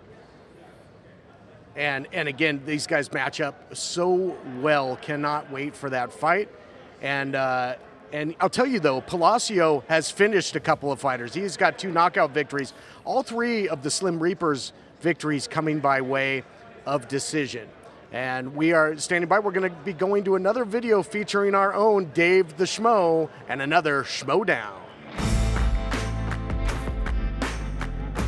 Todd Stafford. Have a seat. Pargev Katrian, the champion of the Rising Stars flyweight division. I wrestled in college, yes. It is very hard challenge for you, bro. I trained 10 years wrestling in a Russian team. You know? Okay. This is very strong team. For wrestling, this is very hard. Freestyle wrestling? Freestyle wrestling. I have no doubt in the world that you've wrestled with great people. You're probably a great wrestler, okay? But so am I. Yeah, so am I. Let's go. I'm very ready. I'm very excited. Very excited. We're gonna see whose wrestling style reigns supreme. This might end up being a striking match, or you never know. We might have a lot of good scrambles. You see my last striking match? I'm saying that I'm just a different style of fighter. You see my last fight? Yeah. I'm not just wrestling. UNF 20. You already shook hands, but we might as well see it again. Oh yeah. Shake hands one more time. Yep. Ladies and gentlemen, this is the Schmodown. Can't wait to see these two inside the cage September 28th with that gold belt on the line. Wow.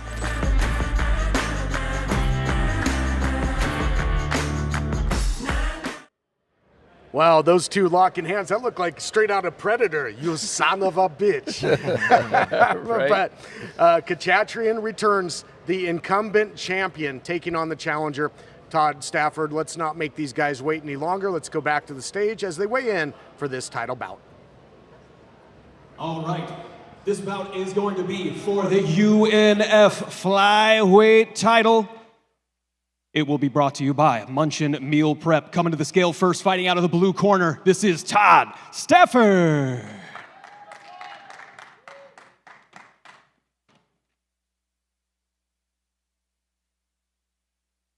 Official weight for Todd Stafford, 125 pounds even. 125 even for Todd Stafford.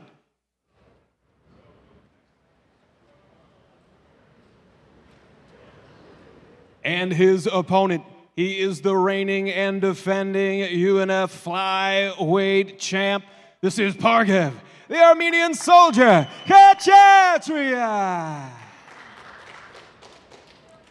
Official weight for Pargev, 124.4 pounds. 124.4 for Pargev. Champion and challenger facing off. There you see what it's all about. The Rising Stars flyweight title up for grabs at UNF 20.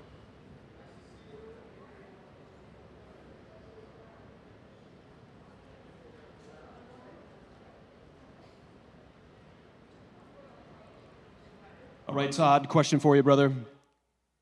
He is the current title holder. What's it going to take for you to walk out with that belt tomorrow night? Once they close the doors, you guys will see. You know, I've been training really hard. I had a hard, long layoff. Bunch of bullshit. Like I said, it's been a roller coaster the last year. All I care about is being able to get in there, compete, and have a good time. That's all I care about. Looks like you got something funky on the back of that noggin, brother. What you got back there? Oh, double X for UNF 20. That's pretty rad. He's showing it off right now for everybody at home. Once again, tomorrow night, starfund.stream. Champ, I got to talk to you as well. Similar question. What's it going to take for you to hold on to that strap? I won so much today. I show you everything tomorrow. Thank you, guys.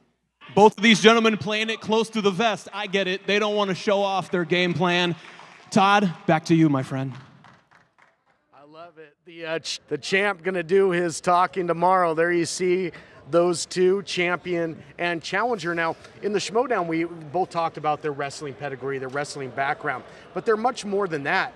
as Chris, both fighters, they may be grapplers, but they're both coming off of round 1 knockout victories. Yeah, you know, I got the privilege of interviewing both of those guys on Bruno's Bunker. They came in, and, you know, it's so funny because Pargov is like, oh, I don't speak that much English. You get him sitting down talking in an interview, he's got plenty of English that he can speak, and man, he knows how to sell a fight. Even that, you know, I do my talking tomorrow night. You've got to love that about this kid. And boy, did he show up ripped or what? I mean, you know, he was actually laughing about it. He's looking at his stomach going like, go ahead, punch me right now. You're not going to hurt that kid. And these guys do. They have a lot more skills than just their grappling. Everybody, you know, knows that they can grapple, but watch the hands on these guys. They're going to come out and look at the head kicks going right there. Boom. It reminded me of like Khabib. Just I'll do my talking tomorrow. Yeah. Just I don't need to say anything. I'm gonna let the fighting do the talking. And you love that. You either got to be excellent at the trash talk where it's like funny and it brings it, or you just none. It's like I'm gonna let my fighting do the talking. Yeah, but this kid Todd too, Stafford. He's a really good kid. He's funny too. He's very kind of dead humor, but I think he's got he's got X's in his eyes looking for a knockout tomorrow night. And on the back of his head. And on the back of his head. As Chad said, you got something funky on the back of your noggin. But of Katrian, the champion, we've seen it. His striking has really come along, but if this guy gets a lock on you, you're going to be taking a ride whether you want to or not. Yeah, he gets those that body lock on you and get that gable grip going. He's going to pick you up and slam you, and it's going to hurt. You know, that's the thing. Is guys can get knocked out, get slammed on their back, it stuns you. It's not a lot of fun, and then you're just getting top pressure from this guy. Or you can get a head kick. Either way, it's like a whole arsenal. Yeah, pick your poison. Which you like better, getting head kicked or slammed on your back? And you know, that's just again one of our 5 title fights. Again, I mean, it's just this card is so incredibly stacked.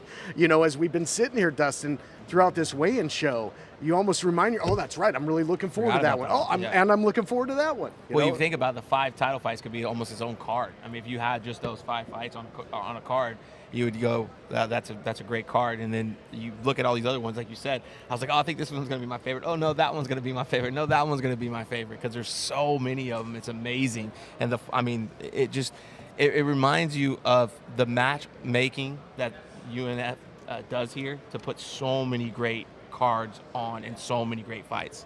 Oh, yeah.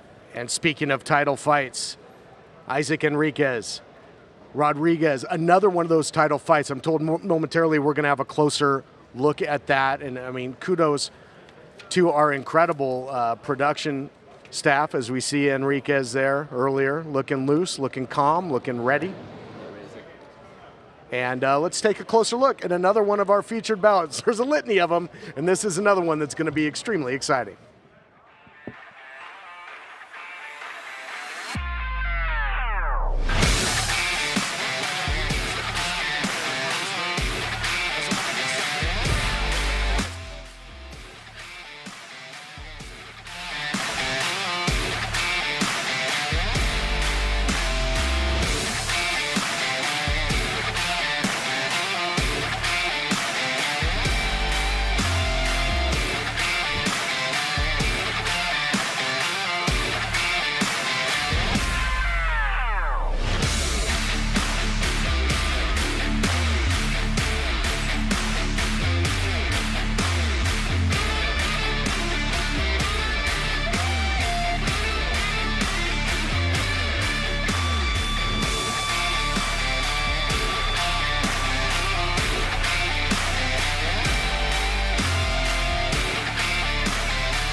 There we take a look at that, and this will be for the Rising Stars Featherweight Championship as Enriquez returns. And again, he has been so impressive, Chris, as Isaac Enriquez, with victories over the likes of Edrin Ajamian and especially Jairi Becker, a former champion that came back to try and reclaim the keys to the kingdom, much like Albert Morales is going to try and do. It didn't end well for Jairi Becker as he ended up on the losing end of things against Enriquez. Certainly did, and his grappling is just suffocating. You know, he's one of those guys that comes out and really, really just, you know, drains the life out of you. And Griffin Rodriguez coming off of a UNF victory over Mr. Nasty Matthew Nestor. Champion, challenger, ready to go. Back to the stage for the weigh-in. Thank you so much, Todd. Now please welcome the fighters for our Rising Stars Featherweight Championship, starting with our fighter from the blue corner, Griffin Rodriguez. Griffin is representing Kings MMA, and his official weight, 149. 149 for Griffin Rodriguez. And now his opponent out of the red corner, Isaac Enriquez. Isaac is fighting out of Riverside, California, and his official weight is 150.6, 150.6. Check out this matchup for the UNF Rising Stars Featherweight Championship. Griffin Rodriguez versus Isaac Enriquez. This is currently a vacant title, so which one of them will take home the gold at UNF 20?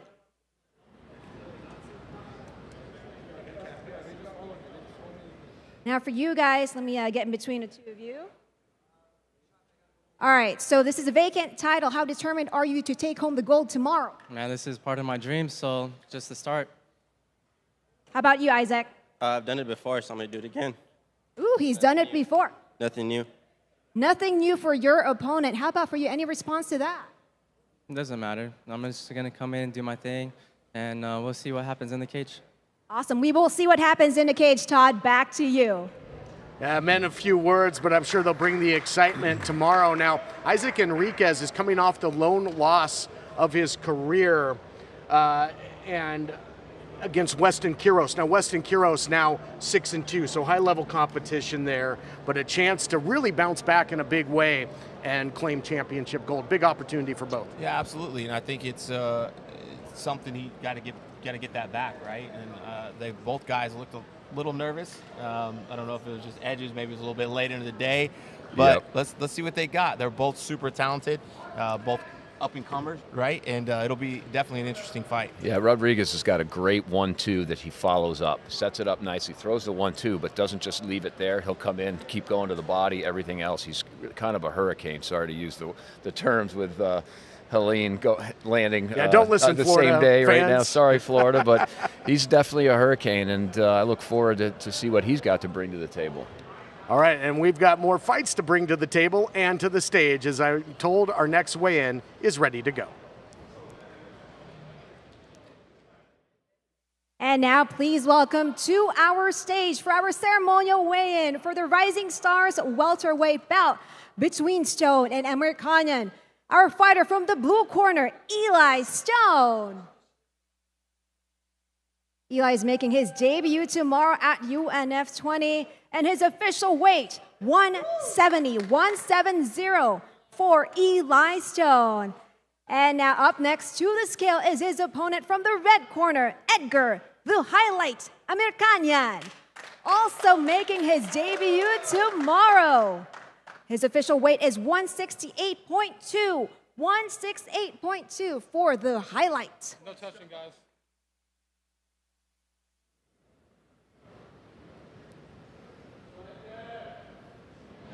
What you trying to say with the story? Yeah, of course I am. Face forward. I'll tell you what I'm going to do. You guys, no touching, face forward. Let's go, face forward. I'll show you what I'm going to do about it. You guys, face forward, let's go. Come on. You guys got face forward. Things getting heated in a hurry here. And just because we don't want to throw any more gas on this fire, I think we'll let these two do their talking in the cage tomorrow. Both Eli Stone and Edgar Kanyan are making their debuts, and you can tell that they are chomping at the bit. They cannot wait. They almost couldn't wait. The fight almost went down right now. You know, Stone comes out with the shades and the toque, as they call that in Canada, that little hat he's got on. But, you know, all business. You know, these guys aren't playing around. They're not playing games. You know, they're trash talking.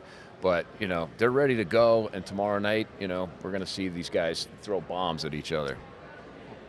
And for Edgar, he uses that moniker, the highlight, because Justin Gaethje is favorite fighter. We'll see if he can live up to that in his debut. Yeah, I like, hey, their debut, and neither one of them backing down. I felt like both were kind of trying to intimidate the other, maybe to get an advantage, and neither one of them was going to back down. You'd love to see that, like confidence, their debut, ready to go. He came out with the shades, thought it was a cool look, and then here we go. I mean, he's getting a little chippy here at the end.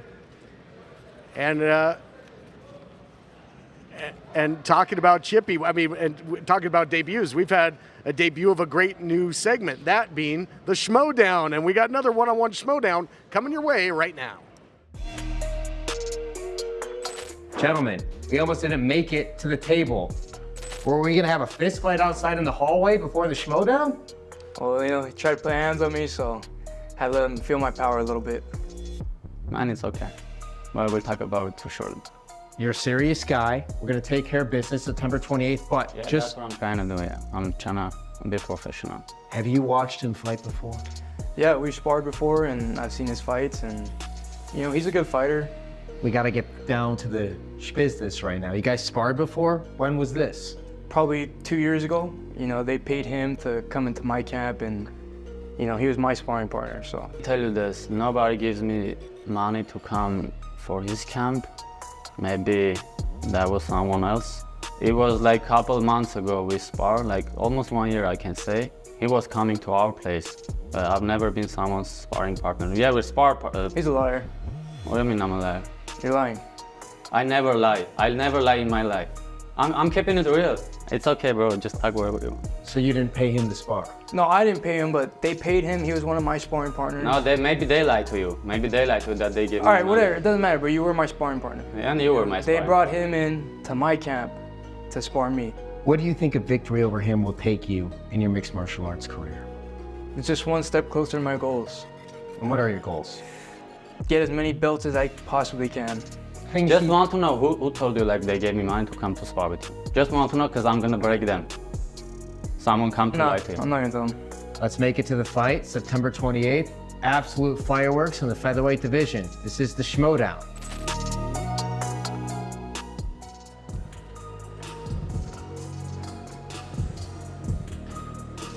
So one thing is for certain, sparring did take place, but money may or may not have exchanged hands. Yeah, that's always a real thing when you've actually felt the power of somebody before. When you spar with somebody, you feel how heavy their hands are, how, you know, the timing of their knees, their head kicks, or their grappling, whether it's suffocating or not. And that's a big thing, big advantage. If you spar with somebody, go, I already sparred with that dude, I know I'm going to beat him. And then they almost sparred in the hallway. So, so I'm excited to see this one.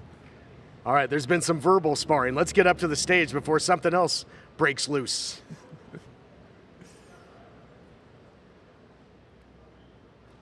And thank you so much, Todd. Now, please welcome our fighters for the UNF featherweight bout, sponsored by Nazo Boxing. Let's start off with our fighter from the blue corner, Jesse Lobo Langarica. Jesse's representing Team Lobo and is fighting out of Northeast Los Angeles.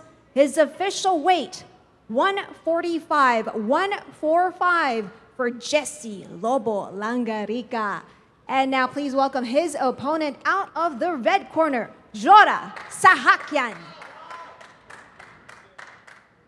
Jora is fighting out of Artashat, Armenia, and his official weight is 143.6. 143.6. And now let's check out your face-off, guys.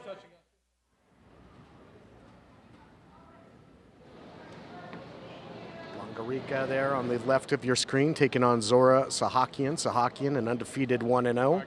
Lobo looking for his first victory. Both guys would rather throw you than know you. Langarica, great wrestling background, and for Sahakyan, Sambo and Judo. Real quick for you, Jesse, you're looking for your first victory. Is tomorrow gonna be your night? Yeah, it'll be my night. I worked too hard to be let down, and that's really all I gotta say. I'm excited for tomorrow.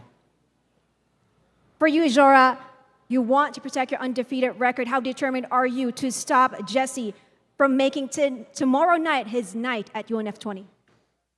Finish. That's it. Just finish. Any last words for your opponent? No, I'll see him tomorrow. Awesome. They will see each other tomorrow. And Todd, tossing it back to you. Thank you, Rain, and that's the word of the day, finish. And I think we're going to see a lot of them tomorrow, the way these weigh-ins have been going. Short and sweet. Finish. And talking about a fight which will 99.999% see a finish. That will be the heavyweights in both the Camo State heavyweight title and the UNF Rising Stars heavyweight title will be on the line. This is going to be a spectacle. Yeah, I said it earlier, I love watching the heavyweight for obvious reasons because they throw heavy hands and they always bring it, and it's so entertaining. It's so much fun to watch. And the odds are someone's probably going to go to sleep. With these two guys, somebody is going to go to sleep. Yeah, it's fun. We don't get to see a lot of heavyweights, around here, but whenever we do, it does not disappoint, right? The last heavyweight fight that we had in UNF, incredible. Yeah, Boule and Nadal will clash for not one, but 2 heavyweight crowns. Let's head up to the stage. I guess we're not ready yet. It takes a while to get these big guys up there. I guess I should have known. I didn't feel the ground shaking yet, which will probably happen when they make their way up to the stage. And again, Nadal last time out when he took on Amuset, boy, did he ever chop down that big redwood tree. Yep. Take a look back. Now, I mean, Amuset's had some moments. He was aggressive. He would blitz forward, but there you see a big left hand there by the now champion. Yeah, he was super patient in that fight for getting bombarded. He was very patient and very tactical. It looked like he didn't waste a lot of energy, right? He was precise with his shots. He chopped it down. And we talked a lot earlier, chaos. And when someone's just charging at you, especially that, it can create a chaos. I thought he stayed very calm in that chaos, and he did what he had to do. And then he kept going back to what worked. Chop down that leg, and it paid off huge for him. No pun intended. Yeah, look at what a specimen he is. When you see a guy like that, you're like, I don't want to fight that guy, but there's nothing I love more than beating up dudes that are jacked, and he took the right approach, chopped down the tree, set up some hands, dropped them a bunch of times. Great fight. Yeah, out of Paris, France, originally, Eli Nadal, the now returning defending champion, taking on Boule, who's got a great boxing background, and we set it up to Chad Fishburne to set the stage for this heavyweight clash. Thank you, Todd. This is going to be an absolute banger, just one of many title fights tomorrow night, UNF 20, once again live from the Commerce Casino here in Los Angeles. This bout is going to be presented by Little Joe's Tacos, and I'll be honest with you, I could eat about 6 Little Joe's Tacos right now. This bout is going to be a title unification bout, and it will be for the UNF Rising Stars Heavyweight Championship and the Camo Heavyweight Championship. Coming to the scale first, fighting out of the blue corner, he is the current Camo Heavyweight Champ. This is Israel, the Lamb Lion, Boule.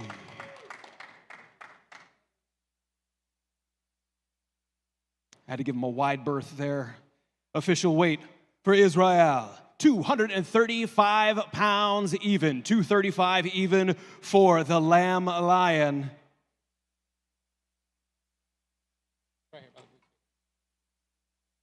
Congo. And his opponent, fighting out of the red corner, this is Eli, the real hunter, Nadal. Also a champion right here. He is the current Rising Stars Heavyweight Championship.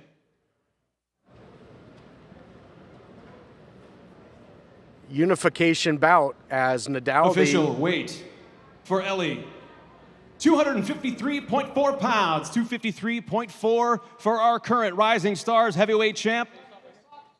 As Chad just illustrated. And Boule coming in with the Camo California State Heavyweight title. Unification bout, high stakes at UNF 20.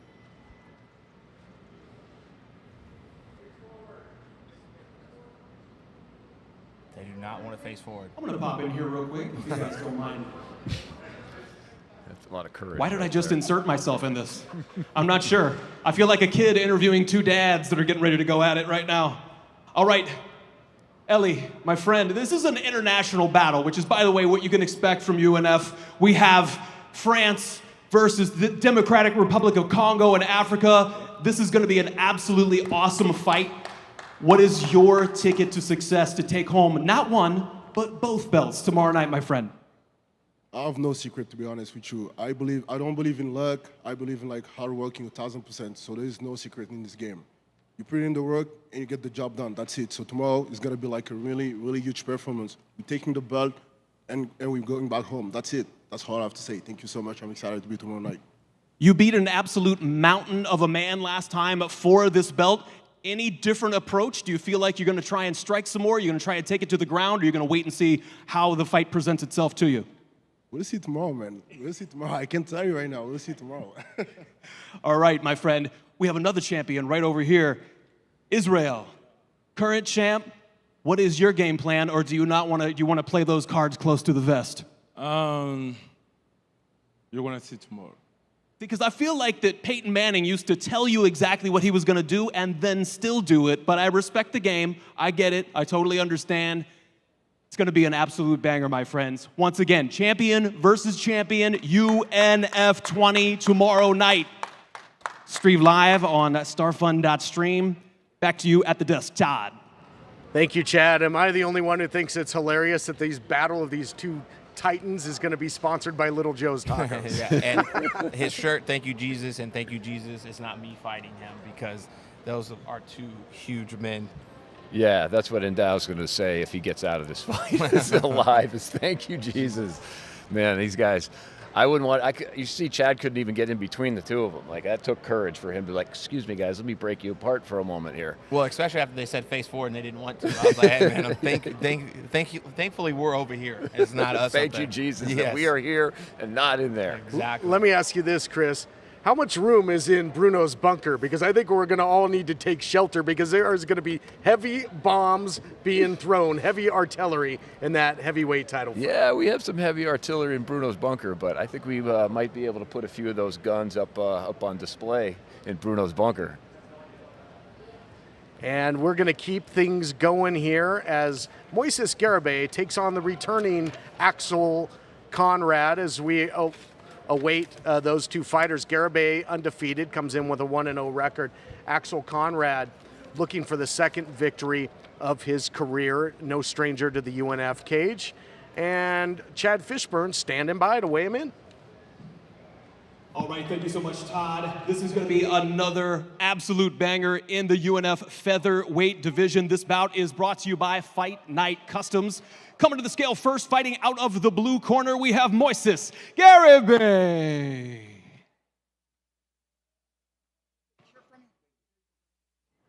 Chris is always Johnny on the spot, but official weight for Moises, 143.6 pounds, 143.6 for Moises Gabay in this UNF featherweight battle tomorrow night. His opponent, fighting out of the red corner.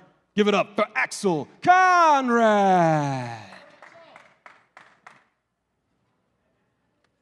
Official weight for Axel Conrad, 146 pounds even. 146 pounds for Axel Conrad.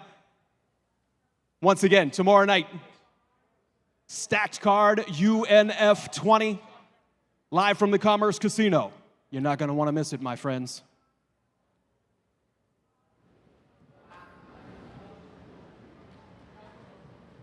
Axel, how did you prepare for this fight? You know, just a lot of hard training, a lot of jiu-jitsu, a lot of boxing, a lot of wrestling. You know, I train every fight as if it's going to be the hardest fight of my life. You know, I prepared accordingly. I train with an amazing team. Got great boxers, great kickboxers, great grapplers around me.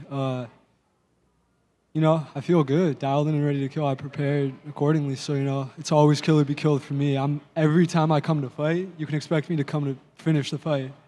I'm going to always finish the fight, you know. So whatever happens tomorrow night is going to happen. And I put my faith into God. I bust my ass, you know. I want to thank my brother, Duke Conrad, and for helping me in preparation and training. One of my coaches, my other coaches, Thor and Chris, Thor Skanky, Chris Key. They're here somewhere, you know. And right on, brother. Absolutely. He says he's going to finish the fight tomorrow night, or at least that's the game plan. What do you have to say to that, my friend? Best of luck, and yeah, just going to go out there and have some fun. Best of luck with a smile on his face. Once again, live tomorrow night, my friends, UNF 20. You have a response to that? I just want to say this. Yeah, respect to my opponent, too, for taking the fight. Thank you, man. To all respect, you know, because it's a fight, and anything can happen. We both trained our ass off, so we're gonna come out here tomorrow night, give everything that we have, put on a hell of a show, entertain everyone here that's watching, and it's gonna be a great fight. But respect to my opponent for showing up here, making weight. Hope he had a good, healthy camp. He's healthy, and I hope he prepared accordingly because it's gonna be a tough fight. I love the respect. Any last words, brother? Nothing. Nothing. Done deal. Back to the desk with Todd. Thanks, Chad. A couple class acts there, and Gabay 1-0, and that was a round one knockout victory. And for Axel Conrad, a couple losses against the likes of Brian Navarro and Jonathan El Chief Windland. Both those fighters are 2-0. All of Conrad's fights have been here in UNF. He's coming off a victory over Matthew Nestor, but he's fought some tough competition. Yeah, well, Conrad fights out of pugilist gyms. He trains and spars with Thor Skanky. Those guys over there, they're all super tough. So coming off a couple of losses, they know how to put him through a camp to get him ready to win a fight like this, which is a much-needed win for him. So I expect some great things from Conrad in this fight. And he always, what I really like about this kid, it seems like he always shows up, right? And it's like, he's up there thinking his opponent. It seems like he just loves the fight game, respect to the opponent, but I've had the opportunity to watch him fight a few times. And it seems like he shows up, he's ready for everything. He shows up prepared. Credit to the gym. And I also want to give a shout out, if you guys catch it on the camera, is the new lights to the ring. The new lights to the ring look amazing on the camera, and they keep flashing behind us, and I keep seeing them. It's a nice touch just to tip it off with a weigh-in shove. You can see them. Love those. I got to give huge props for that. We keep just adding layers upon layers here at UNF. Every show gets a little bit better, and may the best man win in that one between Gabay and Axel Conrad. And we're waiting the next weigh-in. I guess Far Daddy needs a little bit of time for some reason. But Dustin, obviously you got a lot of things going on. This weigh-in show, live weigh-in show brought by Real Eyes Recognize. What are some of the other things you are getting involved in? Yeah, a few things. Obviously have the Real Eyes Recognize show with Kevin Holland. He has a big fight coming up next week, which will be in Utah 4 at Salt Lake City. I actually have the DG show as well. It's something to talk. It's kind of life, getting the tea with DG, right? Everything, people going on that are doing something from. We've had fighters on. We just recently had Marab on. We've had business guys. We've had Patrick Beck David on. Just had head coach of basketball college. So it's got a bunch of huge stuff. Just cool, man. Just trying to grow, have some fun, build some companies, build people up, and trying to give people opportunity. I really like to showcase what other people are doing, right? Build them up, like who they are, what they've done, what they've accomplished. This is what I feel like a lot of people have given me opportunities, and I feel like it's up to me to help other people achieve what they want to do, right? It's not what you do, it's who you do it with. And so it's kind of this fun journey that I'm on, and besides being a dad, got 3 kids, but other than that, they keep me, talk about a horror movie, raising 3 kids, 2, 4, and 7. That's a horror movie. I got Michael Myers, Chucky, and I got the whole group at home, so it's fun. Brings a whole new meaning to the term child's play. It does, yes. All right, well, we're going to take a look at a preview video of another fight coming up, and we've got a couple fighters that were long known for being rising stars and now are making that leap into the professional ranks. Hamza Trad being one. Another one, Cameron Fardad, and the Schmo got a word with him. We got UNF 20 leading up end of September, finally making that pro debut. The Schmo's been waiting for that Schmo, and ever since he grabbed that mic in that post fight. I'm really enjoying this moment here with Jairi Baker, and it's not about money, guys, it's about love. So let's give it up for Jairi. Yes, sir. Well, my Schmodus operandi. I go in there and I try to finish the fight at all times, no matter what. I feel just so much swaggier than I have in the past, like I've always been like a ground guy and, finishing people on the ground, but I just feel so swaggy on my feet these days. I think it's gonna be a pretty spectacular one, honestly. Do you feel a different level in the training knowing that this officially counts on that record? 100%. You wanna add a little schmore every single camp. Like every camp, you're like, man, I don't know how I'm gonna add more next camp, and then you do. and then you just get to another level. I haven't fought since January. I've been trying to fight since January. Had multiple opponents pull out. So here we are. We've arrived.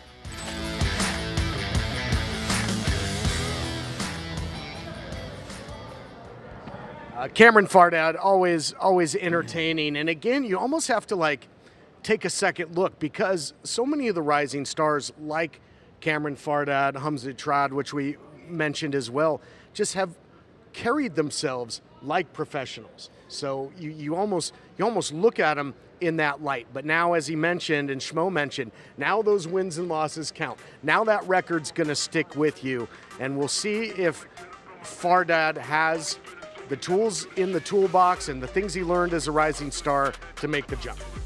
Yeah, you know, I got a chance to interview this kid as well. He came in on Bruno's bunker, and just a fun kid to interview. Like you said, very confident, got a lot of swagger, but he really just backs it up with his grappling, you know, and his ability to take guys back and still punch you in the head as he's controlling your body and positioning. He really seems to enjoy, you know, beating guys up, taking the life out of them, and walk away with a smile on his face.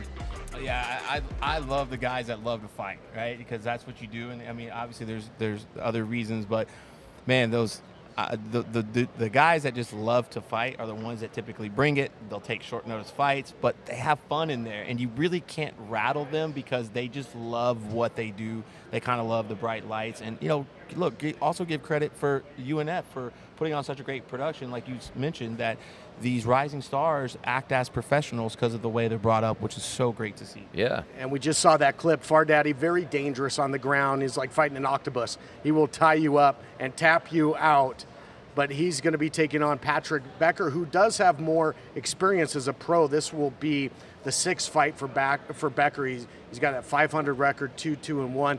Ran into a buzzsaw, if I remember correctly, in Westside Dion Young in the past. But it's going to be great to see Patrick Becker back and going to try and spoil the coming out party into the pros for Cameron Farad as we're getting ready to weigh these two in momentarily. And let's head up to the stage as Farad makes his professional debut, taking on the returning Patrick Becker. Thank you so much, Todd. Now, please welcome our fighters for the UNF welterweight bout presented by Nazarian Law Group. We're going to call in first our fighter from the blue corner, Patrick the Kurgan Becker. He is representing Millennia MMA. He is fighting out of Riverside, California. He is going into his 7th career bout, facing Cameron Farad, who will be making his professional debut tomorrow at UNF 20. Here comes our fighter from the blue corner, Patrick the Kurgan Becker. Come up here to our scale, my friend. Patrick's official weight is 168.6. 168.6 for the Kurgan. And now, next is his opponent out of the red corner, Cameron Farad. Cameron is making his professional debut tomorrow at UNF 20, and his official weight is 164.8. 164.8 for the Farad. Let's do a quick face-off right here, gentlemen.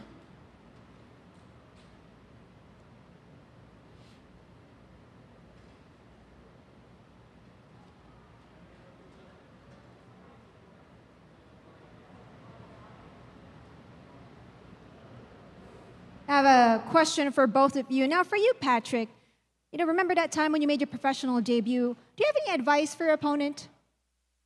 Advice? He might be nervous. I don't know. He's making his professional debut tomorrow. He's facing a veteran like you. Any words of wisdom for your opponent? Watch out for the commission. Screw you on decisions. Ooh, okay. Now, about you, Cameron, how excited are you? We've seen you compete in our Rising Stars bouts, and now you're making your professional debut tomorrow at UNF 20. How excited are you? Are there any nerves? More of excited for tomorrow? I'm excited. I think there's a level of energy that comes with events like this. And you can think of them as nerves, or you can think of them as energy and excitement. Really grateful. I know there was like a lot of drama in getting to this point, I think. I'm very grateful that we're going to end up actually having a fight tomorrow. And God willing, I'm going to get my hand raised. Awesome, awesome. Thank you so much to both of you once again. Patrick Becker versus Cameron Farad tomorrow night at UNF 20. Back to you, Todd. Sound advice. Watch out for the commission screwing you on decisions. That got a rise out of the commission table over there. But you know, that is sound advice. As a former fighter yourself, you really don't want it to go to the hands of the judges. You really don't when you go in there, you know, because anything can happen with the judges. Actually, I'm going to back up CSAC and say that they are really good judges here in CSAC. But that's why I sit on this side of the cage, because I don't want to be in there, or you know, making decisions on, you know, people's futures of fights. It's really hard. So, you know, I think if Becker can come in, you know, move his head a little bit, he's susceptible to getting cracked. If he can get some nice head movement and get that big power double, get him on his back, I think he has a good chance to win this. But Cameron's just got to maintain his composure, you know, and kind of weather that storm. And hopefully, you know, for him, Becker gives up a bad position, takes his back, and chokes him out. Yeah, Fardaddy can tie you up, but Becker, the bigger, stronger of the two. I think these guys were you know, scheduled at 165, came in a little over that, did Becker. So, you know, he's got to throw his weight around in there and not get tied up on the ground. Yeah, and use his experience as an advantage, right? He's got the experience factor, and, you know, did Fardaddy look, you know, is he nervous about his pro debut? How much does that go into it? That is a big deal, right? It's your first pro fight. This is a big card. There's going to be a lot of eyes on it. I think that could play a factor as well, because you got 5 title fights on the line, and you got some major title fights on the line. You have some big fights and just some great. So there's going to be a lot of people watching. Does that factor in? So it'll be interesting to see how this one goes. And these guys might try and steal the show. We got one weigh-in to go. Steven Chavez will be facing Mr. Nasty, Matthew Nestor. Matthew Nestor had to leave. He will be in action tomorrow. But let's weigh in Steven Chavez. Let's go back to the stage. Todd, are you taking this place? No thanks. Right. Thank you so much, Todd. Maybe I can take the place of Matthew Nestor. I think I'm as tall as Matthew Nestor. But anyway, here is our fighter for the Rising Stars welterweight bout presented by Coast One Tax Group. Please welcome to our scale, our fighter from the blue corner, Steven "The Bank" Chavez. Right over here, Steven. Steven's weight is 176, 176 for the bank. Now, we don't have a matchup for you, but you can come over here, my friend.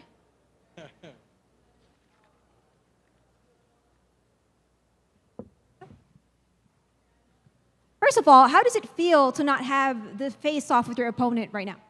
It feels like when you're alone in your room, you hear somebody and nobody's there, you know? So like you're here just alone. Like a ghost, Casper. Okay. Yeah. Well, okay. Well, good luck for you tomorrow. Tomorrow he will be here tomorrow. I promise you that. So you will see Steven Chavez versus Matthew Nestor tomorrow at UNF 20. Sending it back to you, Todd. You all this ghost talk, you know, I mean, Nestor might have ghosted him here at the weigh-in, but he will be standing across the cage from him tomorrow. I'll tell you what, guys, what a card, what a monster card we have coming.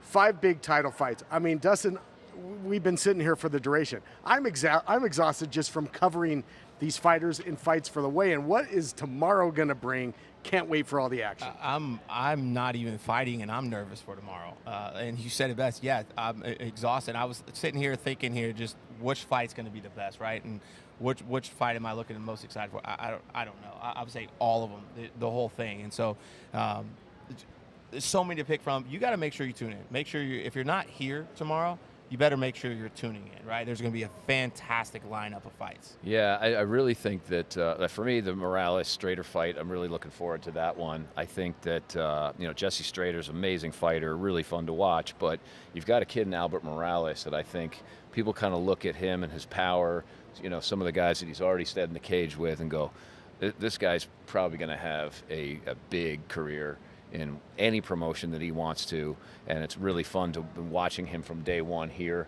build a career, and we'll see where he goes from there. And you know, and then you got the Boule is throwing his weight around as well, trying to intimidate his opponent in Spencer. And there you go, banger card indeed. Yeah, that's California. That's almost 40 winers banger card. It is. I mean, it is. You got a fan of Blackhouse MMA there, and the Boule Romero.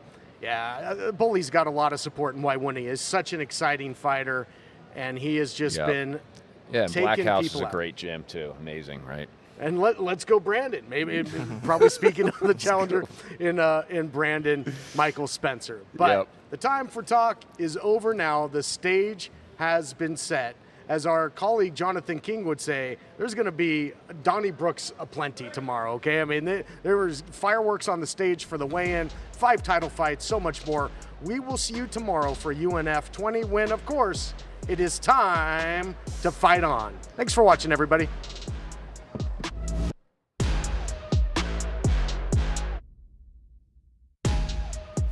Right here in Los Angeles, California, we are live on Starfund.stream for UNF 19.